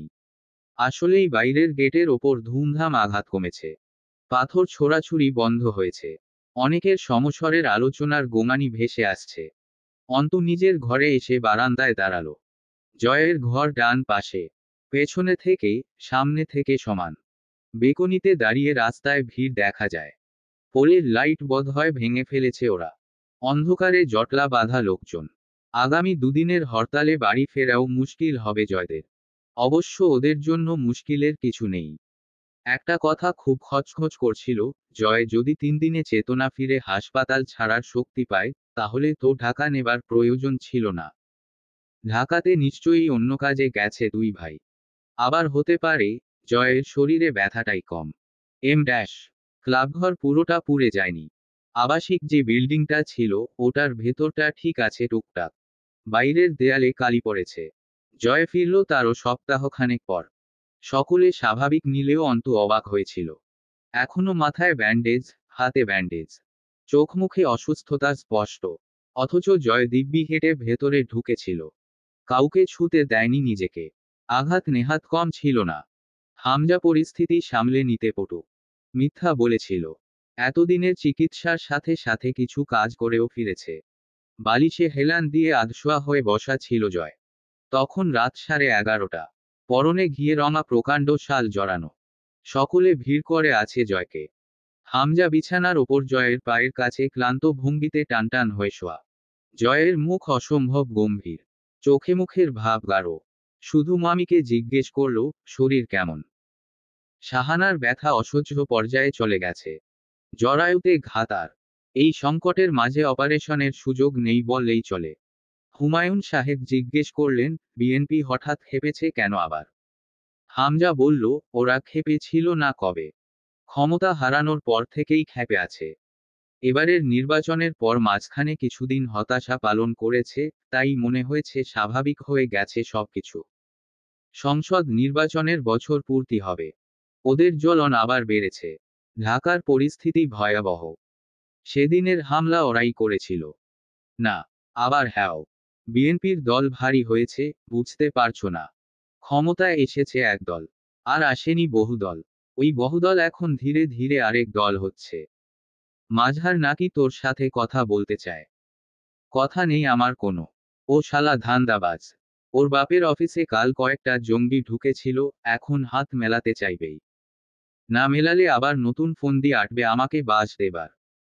রাস্তার কাজ থেমে আছে। কন্ট্রাক্টর এসে ঘুরে গেছে কয়েক দফা। ওদের তো অলিফলি বেঁধে গেছে। রাস্তার কি বাল হয়েছে? কয়েকদিন আগেও প্রাইমারি স্কুলের সম্মেলনে নতুন বিল্ডিং মঞ্জুর করা হলো। ভোরে না জনগণের।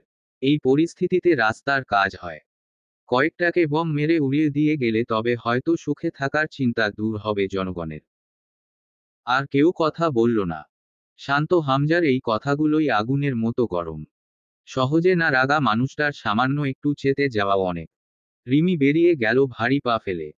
জয় চুপচাপ খাটের সাথে হেলান দিয়ে চোখ বুজেছিল। অন্ত গরম পানি নিয়ে ঘরে ঢুকল। হামজা বলল, প্রেসক্রিপশনটা আমার কাছে দাও। বুঝিয়ে দিচ্ছি। অ্যান্টিবায়োটিক দিয়েছে। সময় মতো খাওয়াবে। অন্ত কাগজ এগিয়ে দিয়ে দাঁড়ালো। জয় চোখ খুলে তাকায়। আটসাটো জামা যদিও পরেনি অন্তু, তবুও শরীর মাপা হয়ে গেল ওর চোখ দিয়েই। অভিজ্ঞ চোখ দুটোর একটুও অসুবিধা হল না নারী শরীরের ভাঁজগুলো কাপড়ের ওপর দিয়ে পরিমাপ করে নিতে। তাতেই নিঃশ্বাস ভারী হলো। এদিক ওদিক তাকালো বারবার। অন্তু ওড়নাটা শাড়ির আঁচলের মতো মাথায় দিয়েছে। আগের চেয়ে যেন ভিন্ন দেখতে লাগছে। এটাই বোধহয় বিয়ের জাদু। হাতে গায়ে কোনো ধরনের অলংকার না থাকা সত্ত্বেও বউ বউ লাগছিল। জয়ের বুক ওঠানামা করে। রক্তে তেজ বাড়ে। অধৈর্য হয়ে উঠল এক মুহূর্তে। রাশভারী গলায় বলে উঠল, মামা, বের হও রুম থেকে। সকলে একে একে বেরিয়ে যায়। হামজা গম্ভীর হয়ে বলল, ডাক্তার তোকে উত্তেজিত হতে নিষেধ করছে। নতুন রক্ত দেয়া হয়েছে শরীরে। জয় গোয়ারের মতো বলল, বাইরে যাও। অন্ত ওষুধ খুলছিল। অস্বস্তিতে হাত পা অসাড় হয়ে আসে। ইচ্ছে করছিল ছুটতে পালিয়ে যেতে, এই সীমানা যেতে। ঘৃণ্য এই লোকটার সাথে একঘরে কি করে থাকবে তা ভাবার শক্তিটুকুও ভেতরে নেই। তার ওপর বেলেহাজ লোকেরা খুব বিপজ্জনক। অন্তর রক্ত জমাট বেঁধে আসে যেন। জয় আদেশ করে, দরজা আটকে দিয়ে এসো। ভালোভাবেই ওষুধগুলো খেলো আস্তে আস্তে। অন্তর পা দুটো যেন চাকা হয়ে গেছে। একা একাই ছুটতে চাইছে। আড়ষ্ঠতায় শরীরটা ভার হয়ে উঠছিল, ঠিক যেমন ভূতের ভয় মানুষ ভার হয়ে ওঠে। হেলান দিয়ে বসে আছে জয়। শার্টের বোধহয় নিচের দুটো বোতাম লাগানো। ওপরের খোলা বোতামের মাঝ দিয়ে পশমে ভরা বুকে নজর যেতেই গা ঝিমঝিম করে ওঠে অন্তর। আল্লাহকে ডেকে উঠল, পানা চেয়ে উঠল ভেতরটা। মিনতি করে উঠল যেন, মুক্তি চায়। জয় ঠোঁটের ফাঁক দিয়ে বড় বড় শ্বাস নিচ্ছিল। শরীর ঘেমেছে অল্প। অন্ত উঠে যেতে উদ্যত হতেই বলল, পানি দাও। আরেকটু পানি খাবো। ওষুধ আটকে আছে গলায়। অন্ত গ্লাস এগোতেই জয় থাবা দিয়ে খপ করে ধরে হাতের কবজি। অন্তর হাতের শিথিলতায় ঝনঝনিয়ে গ্লাসটা পড়ে ভেঙে যায় মেঝেতে। ঝাঁকি মেরে ওঠে অন্তর দেহটা। হাতটা মুচড়ায় জয়ের মুঠোর মাঝে। মুখটা শক্ত হয়ে ওঠে অন্তর। তীক্ষ্ণ চোখে তাকায় জয়ের দিকে। জয় শীতল চোখে চেয়ে থেকে জিজ্ঞেস করে, হাত মুচড়াচ্ছ কেন, ঘরওয়ালি? এতগুলো দিনে একা শুতে খারাপ লেগেছিল? হ্যাঁ। চোখ দুটো হেসে ওঠে জয়ের। সেই হাসি জয়ের। ব্রোটা নাচায় নিজস্ব ভঙ্গিতে। একটানে অন্তুকে বিছানায় ফেলে ব্যান্ডেজ জড়ানো হাতেই ওড়নাটা হিচড়ে খুলে ফেলে। হাতের ক্ষত্রে বোধহয় টান লাগতেই মুখ কুঁচকায়। মাথার ব্যান্ডেজের ওপর রক্তের তরল দেখা দেয়। কারণটা বোঝা যায় না। প্রথমে একটা চুমু ঠিক কণ্ঠনালীর ওপর খেয়ে মুখ তুলে আস্তে করে বলে, মোহরানা বাকি রইল। পরে শোধ করব সেসব। সেরাতে জয়কে খোখার জংলির খাদ্যের মতো লেগেছিল। অন্তর চোখের আর্তনাদ, হাতের প্রতিরোধে জয় বোধহয় শক্তি পাচ্ছিল আরও। ধীরে ধীরে জয় যত উত্তাল হলো, ওর কপালের ব্যান্ডেজে তাজা রক্তের দাগ গাঢ় হচ্ছিল। অন্তর কান্না পেয়েছিল, কত কিছু ভাবনা এসেছিল। কিন্তু সে কাঁদেনি, অন্তত জয়ের সামনে না। একদিন এরকম কিছুরই আশঙ্কাকে জনগণ মনে প্রাণে বিশ্বাস করে কত কি করে ফেলছে। এই পর্যন্ত এনে ফেলেছে ওকে। অথচ আজ আসলেই তেমন কিছু হচ্ছে। জয় নামক অভিশাপ আজ অন্তুকে ছুঁয়ে দিচ্ছে, তাও আবার দলিল আছে হালালের। কিন্তু কেউ আজ ধরতে আসছে না, বদনাম রুখতে আসছে না। আচ্ছা, আজ বলাৎকার হচ্ছে না, অন্তরিচ্ছার বিরুদ্ধে তাকে ছোঁয়া হচ্ছে। ওহ, আজ তো জয়ের কাছে হালাল সার্টিফিকেট আছে। জয় শুয়ে পড়ার পর অন্তু বারান্দায় গিয়ে দাঁড়ায়। তার শরীরে তখন জয়ের বিশাল শালটা জড়ানো। এই বারান্দা দিয়ে বায়ে তাকালে বাড়ির সামনের রাস্তা দেখা যায়, আর ডানে বাড়ির পিছনের পতিত জায়গা। বেশ কিছুক্ষণ আকাশের দিকে চেয়ে রইল ওভাবেই। আব্বুর কথা মনে পড়লে এখন আর কান্না পায় না। কলিজাটা চির ধরে, তবে ফোট ফাটে না। আজ ফাটল। ঝড়ো ঝড়ো করে অশ্রু গড়ালো চোখ দিয়ে। নিজেকে খুব অপবিত্র লাগছিল। খুব গভীরভাবে লেগে আছে জয় আমিরের ছোঁয়া গোটা দেহে। দূরে কোথাও বাচ্চা কাঁদছে। কেউ কাঁদছে। অন্তু চমকালো। এত রাতে আবার কে কাঁদছে? করুণ সেই স্বর। কথা থেকে আসছে কান্নার আওয়াজ। গাটা ছমছম করে ওঠে। ঘড়িতে তখন রাত 4টা। আরো কিছুক্ষণ দাঁড়িয়ে রইল অন্তু। ভেতর থেকে জড়ানো গলায় জয় ডাকে, ঘরওয়ালি, ভেতরে এসো। এত রাতে মেয়ে মানুষ বাইরে দাঁড়ানো ঠিক না। অন্তু জবাব দেয়, অভিশাপ তো ভেতরে শুয়ে আছে, জয় আমির। বাইরেটাই বরং আমার জন্য নিরাপদ। চোখ বুজেই ঠোঁট এলিয়ে হাসে জয়, ভুল বলনি। তবে এটা আমার বিশেষত্ব। ব্যান্ডেজ থাকা অবস্থায় গোসলে সমস্যা হচ্ছিল জয়ের। কদিন ওভাবেই গোসল করেছে। গোসল না করে থাকতে পারে না কিছুতেই। একদিন বেশি বিরক্ত হয়ে একটানে ব্যান্ডেজ খুলে ফেলে দেওয়ার সাথে সাথে রক্ত বের হয়ে এলো ক্ষত থেকে। ওপরের চটা উঠে গেল কাপড়ের সাথে। অভ্যাসবশত চিৎকার করে ডাকলো, তরু। পরে বিড়বিড় করলো, যা শালা, ভুল বাড়ির কলিং বেল চেপে ফেলেছি। বউয়ের হাতে ঝাঁটার আদর খাওয়ার মোক্ষম সুযোগ। এমনিতেই আমার যে খান্নাস বউ। ভুল শুধরে অন্তুকে ডাকলো। অন্তু আসবে না, সেটা জানা কথা। জয়ের ডাক শুনে সে আরো বেশি ব্যস্ত হয়ে পড়ে। অবসরে বসে থাকলে কাজ তৈরি করে নিয়ে সেই কাজে মন দেয়। সেদিন রাতে ওষুধ দেবার জন্য ডাকলো জয়। অন্তু কোয়েলের সাথে খেলছিল। কোয়েলকে রেখে শোকেসের সকল শোপিস নামিয়ে আবার সেগুলো ঝেড়ে পরিষ্কার করতে শুরু করলো। জয়কে ওষুধ দিয়েছে হামজা, পানি গরম করে দিয়েছে রিমি। সকাল সকাল ভার্সিটি গিয়ে ঘুরে এসেছে একবার। কপালে মেডিটেপ লাগানো। এরপর ফিরে কোনোমতো খেয়ে আবার ক্লাবে গেছে। ক্লাবের মেরামত চলছে। হরতালে হাইওয়ে বন্ধ প্রায়। মোড়ের ওপর চায়ের দোকানে বসে 2 কাপ চা খেয়ে একটা কড়া জর্দা মেশানো পান চিবোতে চিবোতে বাড়িতে ঢুকলো। পানের পিক ফেলতে গিয়ে তা লেগে গেছে সাদা লুঙ্গিতে। ওয়ার্কশপে কাজ চলছে। সেখানে ঢুকে আবোলতাবোল কিছুক্ষণ ঠিকঠাক কাজ করলো। লোহার দণ্ড বানানো হচ্ছিল। আগুন থেকে গলিত লোহার পিণ্ড উঠতেই তাতে চোখ আটকালো ওর। টকটকে লাল, গলিত আগুন যেন। দৌড়ে গিয়ে হাতুড় তুলে পেটাতে আরম্ভ করলো সেটাকে। বেশ মজার কাজ, শীত শীত এখনো আছেই প্রকৃতিতে। তবুও ঘেমে গা ভিজে উঠল। কাঁচা ফুলগুলো শুকিয়ে মরমরে হয়ে গেছে। হামজা পৌরসভার উদ্দেশ্যে বেরিয়ে যাবার সময় অন্তুটাকে, মেয়র সাহেব। হামজা থামে। পাঞ্জাবির হাত গুটিয়ে বলল, কিছু বলবে? ফুলগুলো নষ্ট হয়ে গেছে। আমি খুলতে পারছি না। শক্ত করে সেট করা হয়েছে ওগুলো। একটা লোক পাঠাবেন, ওগুলো খুলে দিয়ে যাবে। হামজা বেরিয়ে যেতেই শাহানা বললেন, এইভাবে কথা বলতে শিখছো? কিভাবে? বড় ভাই ডাকা যায় না? মেয়র সাহেব কি? বড় ভাই একটা ছিল। সেটাকেই ডাকা হয়নি বহুদিন।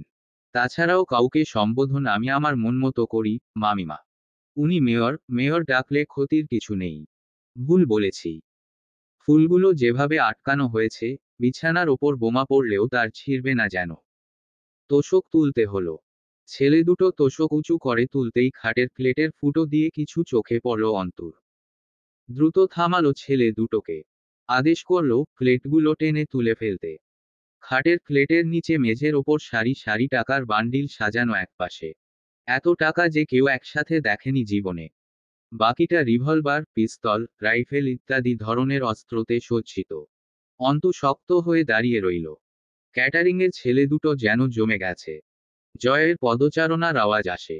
সেই গান গাইতে গাইতে ঢুকছে। এই আছি এই নাই, হাসি গাই কষ্ট ভুলে যাই। জীবনটা সিগারেটের ছাই, ছোক দিয়ে তাকে উড়াই। কি হবে ভেবে আর, যে জীবন দম গেলে নাই। মুখে পান থাকায় গান জড়িয়ে যাচ্ছিল কণ্ঠে। চট করে থেমে হেসে ফেলল ঘরের অবস্থা দেখে। ছেলে দুটোকে চলে যেতে আদেশ দিয়ে অন্তর খুব কাছে পেছনে এসে ফিসফিস করে বলল, চেনো ওগুলো কি? অন্তু ছিটকে দূরে সরে যায়। কয়েকবার মুখ চিবিয়ে থুহো করে পানের পিক ফেলল ঘরের ভেতরেই। পরে বলল, আমি ছুলে ফোসকা পড়ে যায়, ঘরওয়ালি ঝলসে যায়। আপনি ছুলে ক্ষয় হয়ে যায় যে কোনো কিছুই, তা তো জানেন। একেই বলে ঘরের বউ। কয়দিন হয়েছে এর মধ্যে একদম মুখস্থ করে ফেলেছ আমায়। হ্যাঁ। এই টাকা কিসের? মুখ ছামটি মারল, যেন মোটেই কোনো ভালো জিনিস নয়। নাক কুঁচকে নাটক করে বলল, জাল টাকা। নজর দিলে চোখের ক্যালোরি লস। লাভ নাই। পলাশের মাল সব।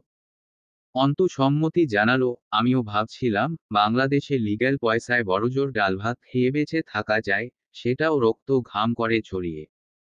কিন্তু আপনারা ভালো কোনো পজিশন না পেতেই এত ফুলে ফেপে উঠেছেন, সোর্সটা কি? জাল টাকার ব্যবসা। ওয়াহ! হাততালি আপনাদের জন্য। পলাশ আপনাদের পার্টনার। জয় বুকে হাত রেখে মাথা নত করল, যেন সে তার কর্মের বাহবা নিচ্ছে, প্রশংসায় বুক ভরে উঠেছে তার। এরপর বলল, অথচ তোমার জন্য সেই পার্টনারের সাথেও তিরিং-বিরিং করেছি। তবুও তোমার ভেতরে কোনো কৃতজ্ঞতা নেই। পেলাম তার বদলে থুতু। এটা কি ঠিক? অন্তগর্বে বুক ফুলিয়ে বলল, তার বদলে আমিও পেয়েছি, অনেক কিছু পেয়েছি। কি পেয়েছি, জানেন? থাক উৎসব প্রাপ্তি খেয়ালে এলে রক্তে জ্বালা ধরে যায়। পাপ কাজের দুর্দমনীয় ইচ্ছেরা খুব জ্বালায় আমাকে। হাতটা আরেকটু শক্ত হোক। মুখে যতই যা বলি, হাত কিন্তু এখনো নরম রয়ে গেছে আমার। দাঁত কপাটি আটকে বলল জয়, থুতু কেন দিয়েছিলে আমায়? প্রথম থেকে শুরু করে পলাশ আমার সাথে যা যা করেছে আপনার সামনে, আপনি বাইস্কোপ দেখছিলেন। কথা কেড়ে নিল জয়, তুমি আশা করেছিলে আমার কাছে। আক্রোশে মুখ লাল হয়ে ওঠে অন্তর, এক মুহূর্তের জন্য আমি আপনাকে মানুষ ভাবতে চেয়েছিলাম সেদিন। নিজের স্বার্থে মানুষ কত সত্যি ভুলে যায়। আমিও ভুলে গেছিলাম, আপনি জঙ্গলি। এরপর পরিস্থিতি যখন চরমে, তখন এসে জীবন দান করছেন। ব্যাপারটা কেমন হলো বলুন তো, বলির পাঠাকে যত্নে লালনের মতো। ঠিক বলিনি? পান চিবোতে চিবোতে মুচকি হাসি ঠোঁটে রেখে মাথা নাড়ল জয়, ঠিক বলেছ। অন্তু দৃঢ় চোখে তাকিয়ে শান্তভাবে বলল, শুক্রিয়া আদায় করুন, এই যে এতগুলো দিন নির্দ্বিধায় রাতে মাতাল হয়ে ঘুমান, বন্ধ ঘরে। সেই সুযোগে আপনার গলাটা কেটে দুই ভাগ করে ফেলিনি। ওটা খুব সস্তা কাজ হয়ে যাবে। মাঝে মধ্যেই ইচ্ছে করে, তবে আপনাকে ওভাবে মারাটা খুব নিচু কাজ হবে। আপনি জানেন, আপনি থুতু পাবার কতটা যোগ্য। ইউনওয়ার্ড। একে বলে বাটারফ্লাই ইফেক্ট। সেদিন থুতু দেবার মতো ছোট্ট একটা কোয়েন্সিডেন্স থেকে আমি আপনি বহুদূর পৌঁছাবো, দেখবেন। তার মূলে থাকবে এক বন্ধ রাত, এক অবরুদ্ধ নিশীথ। তার ফলে নেমে আসবে হাজারো অবরুদ্ধ নিশীথ, যার সংমিশ্রণে থাকবে এক একটা অবরুদ্ধ নিশীথ। একদৃষ্টে চেয়ে থেকে ছোট ছোট শব্দে হাসতে হাসতে হো হো করে হেসে উঠল জয়, এতদিনে লাইফে অ্যাডভেঞ্চার এসেছে। সেই কবে বন্দি দশা ছেড়েছি, এরপর আর কেউ আটকাতে পারেনি আমায়। শালার ঘরে মউত নিয়ে জীবনযাপনের চেয়ে বড় অ্যাডভেঞ্চার আর হয় বাকি। হু দ্য ফাকিং ছে, life is ugly. Is there is such an adventure in life, exactly here is the ultimate fun in life. Antu প্রলম্বিত এক শ্বাস টেনে বলল, এগুলো। খুব উৎসাহিত হলো জয়, এগুলো। চেনো না? স্যাহ। এত ভালো হওয়া ঠিক না। ওগুলো বিশ্বের সবচেয়ে বেশি ব্যবহৃত মাল। কালাশনিকাভের ডিজাইন করা রাইফেল। চালিয়ে দেখবে একটা। বের করব। আমার ওপরেই চালাও একটা, যাও, হাত শক্ত হোক কপালে মেরো না। পায়েটায় মেরে চর্চা করো, বের করি দাঁড়াও। অন্তু চোখ বুজে গাঢ় শ্বাস ফেলল। তার কাছে এটাকে বাড়ি কম, জাহান্নাম বেশি লাগতে শুরু করেছিল এই সময়টাতে। একের পর ঘটনাগুলো খুব বিষণ্ণ করে তুলছিল অন্তুকে। মানসিক ভাঙন ধরে যাচ্ছিল মাঝে মধ্যেই। জয়কে মারার আগে ওকে আবিষ্কার করার একটা অদম্য কৌতূহল ছুটে বেড়াচ্ছিল রন্ধে রন্ধে। M dash. এক রাতে খেতে বসে ছোট মাছের তরকারি মুখে নিতেই মুখ চেপে ধরে উঠে যায় তুলি। বেসিন অবধি পৌঁছানোর আগেই গোলগলিয়ে বমি করে ফেলে। তরু দৌড়ে গিয়ে ধরে। সেদিন জানা গেল, তুলি গর্ভবতী। 2.5 মাস চলছে। কাউকে জানায়নি। তরু যেহেতু সাথে থাকে, তরু জানত শুধু। তুলি জানাতে দেয়নি কাউকে। অন্তু জিজ্ঞেস করল, কতদিন হলো এসেছেন এখানে? 2 মাস পেরিয়ে যাচ্ছে। অন্তু বেশ কিছুক্ষণ চুপ থেকে বলল, কি হয়েছিল, বা সমস্যা কি, জিজ্ঞেস করলে কি অনধিকার চর্চা হয়ে যাবে। তুলির বোধহয় কান্না পেল। কাঁদল না। তরু কোয়েলকে নিয়ে ছাদে উঠে যায় কবুতর দেখাতে। তুলি বলল, প্রেমের বিয়ে ছিল। যতদিন মেয়ে হয়নি, হামজা ভাই মেনেই নিয়েছিল না। অথচ ওর কাছে রোজ সীমান্তর যাওয়া আসার মাঝ দিয়েই সম্পর্ক হয়েছিল আমাদের। সীমান্ত ভাবির কাজিন। মেয়ে হবার পর যখন এ বাড়িতে আসা যাওয়া শুরু করলাম, তারপরও ভালো ছিল। কিছুদিন পর থেকে কথায় কথায় গায়ে হাত তুলত। কোনোদিন এ বাড়িতে বলিনি। সেই সুযোগ ছিল না। আব্বু তো বাড়ির ধার ধারে না। সব হামজা ভাই। কিন্তু ওকে কখনো এসব বলার সাহস হয়নি। ভুল আমি করেছি, ও তো কোনোকালেই মেনে নেবে না এসব। পরে বুঝলাম, ঝন্টু মামার নির্দেশ এসব। ঝন্টু সাহেব মাঝহারের বাবা না, আমার মামা শ্বশুরও। রিমি, মাঝহারের বরফুপুর ছেলে আমার স্বামী। এরপর আমি ভাবতাম আমার ওপর অত্যাচার করত যাতে আমি হামজাকে মাঝহারের বিরোধিতা করা থেকে থামাই। রাজনীতিকে ঘেন্না করার চেয়ে গুরুত্বপূর্ণ কাজ দুটো নেই আমার কাছে। কিন্তু রক্তে জড়িয়ে থাকা এই নষ্ট নীতিকে এড়িয়ে চলতে আর পারলাম কই। নির্বাচনের সময় এগিয়ে আসার সাথে সাথে তা আরও বেশি খারাপ দিকে গেল। আমি যে কোনো কিছুতে বাধা দিতে গেলেই অমানুষিক অত্যাচার সেছি। নেশা করা, স্মাগলিং, মানুষ মারা, চাঁদাবাজি সহ্য করতে পারতাম না আমি। আর কত মারও খাইছি গা ভরে। ভালোই লাগতো, জানো। কারণ আমার তো যাওয়ার জায়গা নেই। কোথায় যাব, যেখানে আসবো, এখানে সেসবের ঘাঁটি গাড়া। তবুও মেয়েকে রেখে চলে এলাম। অথচ কিছুই জানানোর রুচি হয়নি। শুধুই মারধর করত। নেশাও করে। মারাত্মক নেশা। আমি এবর্ষান করিয়ে ফেলবো, আরমিন। আমার মনে হয় আমার ছেলে হবে। বাপের ছেলেও যদি বাপের মতো হয়। ওকে দুনিয়াতে আনার ইচ্ছে নেই। ওই বাপের ছেলে হয়ে ও দুনিয়াতে না আসুক। আমি বহুদূর চলে যাব এসব থেকে। আমার ভাল লাগে না। আই কান্ট টলারেট এনিমোর, উত্তেজিত হয়ে ওঠে তুলি। অন্তু দীর্ঘশ্বাস ফেলল। সাধারণ মানুষের কাছে এসব বেশ অজানা। অথচ উচ্চ শ্রেণীর মানুষের সমস্যাগুলোও কেমন উচ্চ উচ্চ পর্যায়ের। এসবের মাঝে আছে কি? নেশা, রক্ত, নোংরামি, বিশ্বাসঘাতকতা, অনাচার, অবিচার, লোভ, প্রতিহিংসা। সেই বা এসব থেকে কম কিসের? এই সকল লোকদের বউদের অন্তু আগে বেশি ঘেন্না করত, তারা থামাতে পারে না পুরুষদের। আজ সে নিজে কথায়। সে কি করতে পারছে? নিজের ওপর ঘৃণা চেপে যায় অন্তুর। বারান্দায় এসে দাঁড়িয়ে আবারও ভাবে বিষয়টা। রাজনৈতিকতায় ভালো কি কিছুই অবশিষ্ট নেই আর। এত হাহাকার কেন? এর সাথে জুড়ে থাকা মানুষগুলো এত নোংরা কেন? সবাই কি নোংরা? ভালো নেই কেউ। তুলির শরীরের অনেক দাগ দেখেছে অন্তু। সেসব দেখলেই অন্তুর মন চায়, বউকে আঘাত করা পুরুষদের কেরোসিন ঢেলে পুড়িয়ে দিতে। পরে মনে পড়ল, তার সাথে কি হচ্ছে। সে জয়কে মেরে ফেলেছে। অন্তু চিটমিট করে উঠল নিজের ওপর বিতৃষ্ণায়। আজকাল নিজেকে সহ্য হয় না অন্তুর। নাপাক, নির্লজ্জ, আত্মমর্যাদাহীন রাস্তার মেয়ে মনে হয়। মূল্যহীন পতঙ্গ বলে মাঝে মধ্যেই ডেকে ওঠে নিজেকে। এম ড্যাশ জয় বাড়িতে ঢুকে রুমে আসে না প্রথমে। ডাইনিং স্পেস পেরিয়ে ওপারের স্টোরের দিকে যায়। বহুবার হামজা এবং হুমায়ুন সাহেবকেও যেতে দেখেছে অন্তু। নেশা করতে যায় নিশ্চয়ই তিনজনই। জায়গাটায় যাওয়ার রুচি আসেনি কখনো অন্তুর। এ বাড়িতে অনৈতিক কাজ হয় সেটা ধরে ফেলেছে অন্তু। পেপার পড়ে অন্তুর কাছে তার বিশদ ব্যাখ্যা করা আমজাদ সাহেবের স্বভাব ছিল। অস্ত্রের ব্যবসা নাকি রাজনীতিবিদের লেওয়াজ ছাড়া সন্ত্রাসরা করতে পারে না, অন্তু শুনেছে আব্বুর কাছে। কারণ প্রশাসন রাজনীতিবিদদের চেটে বাঁচে। প্রশাসনকে হাতে রেখে নিজেদের ধান্দা চালাতে রাজনীতিবিদের যদি অল্প কিছু ভাগ দিলেই চলে, তো সন্ত্রাসরা সংসদের এই জিহ্বা বের করে শ্বাস নেওয়া কুকুরগুলোকে হাতছাড়া করবে কোন দুঃখে। এই পাটোয়ারি বাড়িটি হলো একটা অস্ত্র সংরক্ষণাগার, জাল টাকার বাক্স, শয়তানের নিরাপদ বাসস্থান। অন্তর দমফাটা হাসি আসে এসব ভাবলে। আর কি বুদ্ধি এদের! প্রশাসনের সাহস কি যে কোনো পলিটিশিয়ানের বাড়িতে হানা দেয়, রেড মারে, তল্লাশি চালায়। সর্ষের মধ্যে ভূত।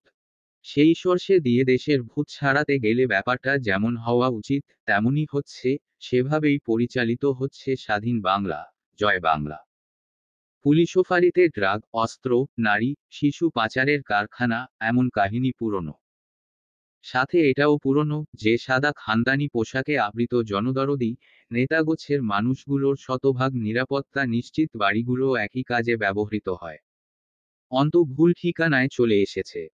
অথবা হতে পারে ভুল ঠিকানাকে সঠিক করে তুলতে যানটা হারাতে হয়। জয় মদ গেলে সোফায় বসে এক প্যাক করে ঢালে, গ্লাস উঁচিয়ে ধরে অন্তুকে বলে এক সিপ নেবে। অন্তু বলে, আপনি ওভারডোজ খেয়ে মরে যান প্লিজ। জয় গম্ভীর হয়ে বলল, আমি মরলে তোমার কোনো লাভ নেই। অন্তু তাচ্ছিল্য করে হাসে, লাভ? গাঢ় চোখে তাকিয়ে বলল, মানুষের মতো দেখতে আপনার মতো জংলি পশুগুলো আরো কত মানুষের অমানুষ হয়ে ওঠার কারণ হয়। দেখেছেন কতটা নিচে নামিয়েছেন আপনি আমায়, কারো মৃত্যু কামনায়ও কি এক অদ্ভুত সুখ পাচ্ছি। দিন দিন ঠিক আপনারই মতো রক্তচোষায় পরিণত হচ্ছি। জয় হেসে ফেলল, আমার মৃত্যু কামনা করার লোকের অভাব নেই। অত ভিড়ের মধ্যে তোমার নামটা নিমেষেই হারিয়ে যাবে। অন্য কিছু কামনা করো। এই যেমন ধরো পঙ্গু হয়ে যাওয়া, কুষ্ঠরোগে আক্রান্ত হওয়া, প্যারালাইজড হয়ে পড়ে থাকা, এসব। দুই চুমুক গিলে আবার বলল, আর বললেই তো আর এখনই মরে যাওয়া যায় না। কয়দিন পর মরব। কিছু কাজ বাকি। কয়দিন পর কেন? তুমি আর কয়দিন বেঁচে থাকো। আমাকে সাথে নিয়ে মরবেন। হ। নয়তো পরে যদি আবার আমি মরার পর আমার সম্পত্তি নিয়ে অন্য কারো সাথে ভেগে যাও। আপনার কোনো কিছুকেই কিছু মনে হয় না? না। All is well, all things are normal, fine. Joy মাথা দুলিয়ে গানের তালে নাচার মতো চোখ বুজে হাসল, অভিজ্ঞতা বেশি তো। বহুত কিছু দেখেছি, বহুত কিছু ঘটেছে আমার সাথে। চোখ মারল অন্তুকে। এরপর হো হো করে হেসে ফেলল। জয়ের পুরো শরীরে বিশ্রী সব দাগ আছে। গোসল করে যখন খালি গায়ে বের হয়, উন্মুক্ত দেহটা কি যে ভয়ঙ্কর লাগে দেখতে। অত ভয়ানক দাগ কিভাবে হয়েছে তা মেলাতে পারে না অন্তু। জিজ্ঞেস করল, শরীরের দাগগুলো কিসের? জয় বাচ্চাদের মতো অন্তুকে মুখ ভেঙচালো, কিসের দাগ ওগুলো? বেশ ভাব নিয়ে বলল, স্পেশাল ট্যাটু। এই টট্টুগুলো শরীরে খোদাই হবার সময় যা লেগেছিল না। অফো। রসিকতা করে উচ্চারণ করল কথাটা। ভ্রু নাচিয়ে বলল, ভালো না। অন্তু আবারও খেয়াল করে, চটা ধরা ডান ভ্রুর চুলের ভেতরে একটা গভীর ক্ষত আছে জয়ের। কাছে না গেলে খেয়াল করা যায় না। বিয়ের পর বিষয়টা নজরে এসেছে। সেদিকে তাকিয়ে বলল, সকালে উঠে সারাদিন আবার বহু পাপ করতে হবে আপনার। আপনার বোধহয় মাথায় চড়ে গেছে। শুয়ে পড়ুন। জয় হাসল, 2-4 বোতলেও চড়বে না। এই মদশালাও ভীষণ ধরিবাজ। মাতাল হবার জন্য খাই, এত টাকা খরচা করে কিনি, অথচ মাতাল করে না। তোমার মতোই। বিয়ে করলাম, দেনুমোহর বাবদ নাকি টাকা দিতে হবে, আবার বসে খাওয়াচ্ছি 3 বেলা, পোশাক, যাবতীয় খরচা দিচ্ছি। কোনো কামে তো আসই না, আবার একটু কাছে গেলে কারেন্ট লাগা রোগীর মতো ঝিরঝির করে ওঠো। Loss project. অন্তু বিছানায় জয়ের দিকে মুখ করে শুয়ে গায়ে চাদর তুলে নিয়ে বলল, খুন করেছেন কয়টা? বেশি না। প্রথমটা কবে করেছিলেন? জয় ঘাড় ম্যাসাজ করতে করতে বিড়বিড় করল, শালি ইন্টারভিউ নিতে বসে গেছে রাত্রির বেলা। বোতল ধরে কয়েক ঢুক গিলে বলল, 2001-এ সম্ভবত। বয়স তখন 15 বছর আমার যতদূর সম্ভব। ক্লাস 10-এ ছিলাম আমি। অন্তু ভ্রু কুঁচকাল। 2002-এ সংসদে ছিলেন বিরোধী দল। আর উপদেষ্টা ভূমিকায় ছিল জামায়াতে ইসলামী। সেই সময় জয় কাকে খুন করেছে? 15 বছরে মানুষ খুন। আর কি কি করে রেখেছে জয় আমির? M dash. বেলা না পেরোলে ঘুম ভাঙে না জয়ের। অন্তু সকাল সকাল উঠে রান্নাঘরে গিয়ে দেখে রিমি আর কাজের মহিলা রান্না করছে। রিমি বলল, আরমিন, জয় ভাইয়ার বাগানে লেবু গাছ আছে। কয়েকটা লেবু ছিঁড়ে এনে দিন। সাবমার্সিবল অন করে জগগুলোও ভরে ফেলুন। মেয়র পৌরসভায় যাবে। ডাইনিং রুমে তরু বসে ছিল। মটরশুঁটি ভাঙছে একমনে। অন্তু গিয়ে কিছুটা তুলে নিয়ে বলল, তোমার আমার ওপরে রাগ অথবা ঘেন্না, কোনটা বেশি প্রকট? মুখ না তুলে বলল তরু, কোনোটারই অধিকার নেই। রাগ, ঘৃণা, পছন্দ, ভালোবাসার জন্য অধিকার লাগে না। অধিকার অভিমান, অনুরাগ, অনুযোগ, অভিযোগে লাগে। তোমার অনুভূতি আমার ওপর অভিমান টাইপের না, ঘৃণা টাইপেরই হবে কিছু। তরু চোখ তুলল, কারণ নেই কোনোটারই। তবুও তা কেন মনে হলো? অন্তু অদ্ভুতভাবে হাসল, চোখ লুকাতে খুব কাঁচা, অদক্ষ তুমি। তরুর চোখে এবার পানি উপচে পড়তে চায়। পানি যেন সব সময় সেখানে মজুতি থাকে। অন্তু সামনে এলে তার বাঁধ ভাঙে। ওড়নার প্রান্তটা মাথার ওপর তুলে আঁচল হাতি ধরে বেরিয়ে যায় অন্তু। টুপ করে এক ফোঁটা পানি পড়ে তরুর চোখ বেয়ে। বাগানটা বেশি বড় না। ফুল গাছ নেই। এ বাড়িতে ফুল বোধ হয় কারো পছন্দ না। 3টা লেবু পেরে আরেকটু এগিয়ে যেতেই একটা লোহার গেইট। অন্তু ভ্রু কুঁচকায়। প্রাচীর ঘেরা জায়গাটায় শেষ প্রান্ত ঘেঁষে গেলেই ওয়ার্কশপের বিশাল এরিয়ার দেয়াল। তাহলে বাড়ির পেছনে দিকে এই দরজা কিসের? বাড়ির নকশাটাই অদ্ভুত। বেশ কিছুক্ষণ ঘুরে ফিরে দেখেও কোনো সমাধান বা নকশা আয়ত্তে এলো না। লোহার গেইটটা ধরে 2-3টা ঝাঁকি দিয়েও লাভ হলো না। বাইরে থেকে তালা মারা নয়, অর্থাৎ ভেতর থেকে আটকানো। এখানেও আবার কেউ থাকে নাকি? আনমনে পেছনে ফিরতেই থমকে দাঁড়ালো অন্তু। হামজা জিজ্ঞেস করল, এখানে কি করছো? এত নিঃশব্দে তো বিড়ালও পা ফেলতে পারে না, মেয়র সাহেব। তার ওপর শুকনো পাতার ওপর হেঁটে এসেছেন। আরো অনেক কিছুই পারি আমি। আপাতত তোমার ধারণাও সে অবধি পৌঁছায়নি। বলা বাহুল্য, অভিজ্ঞ মানুষদের কথাই আলাদা। আমার পিছু নিয়ে এসেছেন। তুমি নিজেকে খুব দক্ষ গোয়েন্দা ভাবছ। সূক্ষ্ম হাসল হামজা। ওহু, কৌতূহলী হয়ে পড়েছি আপনাদের বাড়িতে এসে। কৌতূহলী বিড়ালের সামনে ফাঁদ ছাড়া অন্য কিছু থাকার সম্ভাবনা খুব কম। বিড়ালকে ফাঁদে ফেলার এমন কি দরকার? মাছ না খেয়ে যায়। অন্তু হেসে ফেলল, আপনি কি ভয় পাচ্ছেন আমায়, মেয়র সাহেব? তুমি হালকাভাবে নিচ্ছ আমায়। ছি, এত বড় ভুল আমি কখনোই করব না। এই নজরদারি, এটাও তো মস্ত বড় ভুল। ভুল জীবনের চালিকা শক্তি। যে ভুল করতে ভুলে যায়, তার জীবন ওখানেই থেমে যায়। ভুলের পেছনে ছুটেই তো আমরা পরিণতিতে পৌঁছাই। হামজা এবং অন্তুর একটা দুর্যোগেও দৃষ্টি বিনিময় হয়। হামজা কিছুক্ষণ চুপ থেকে হেসে ফেলল, তোমাকে বিয়ে দিয়ে এনেছিলাম কেন, বলো তো?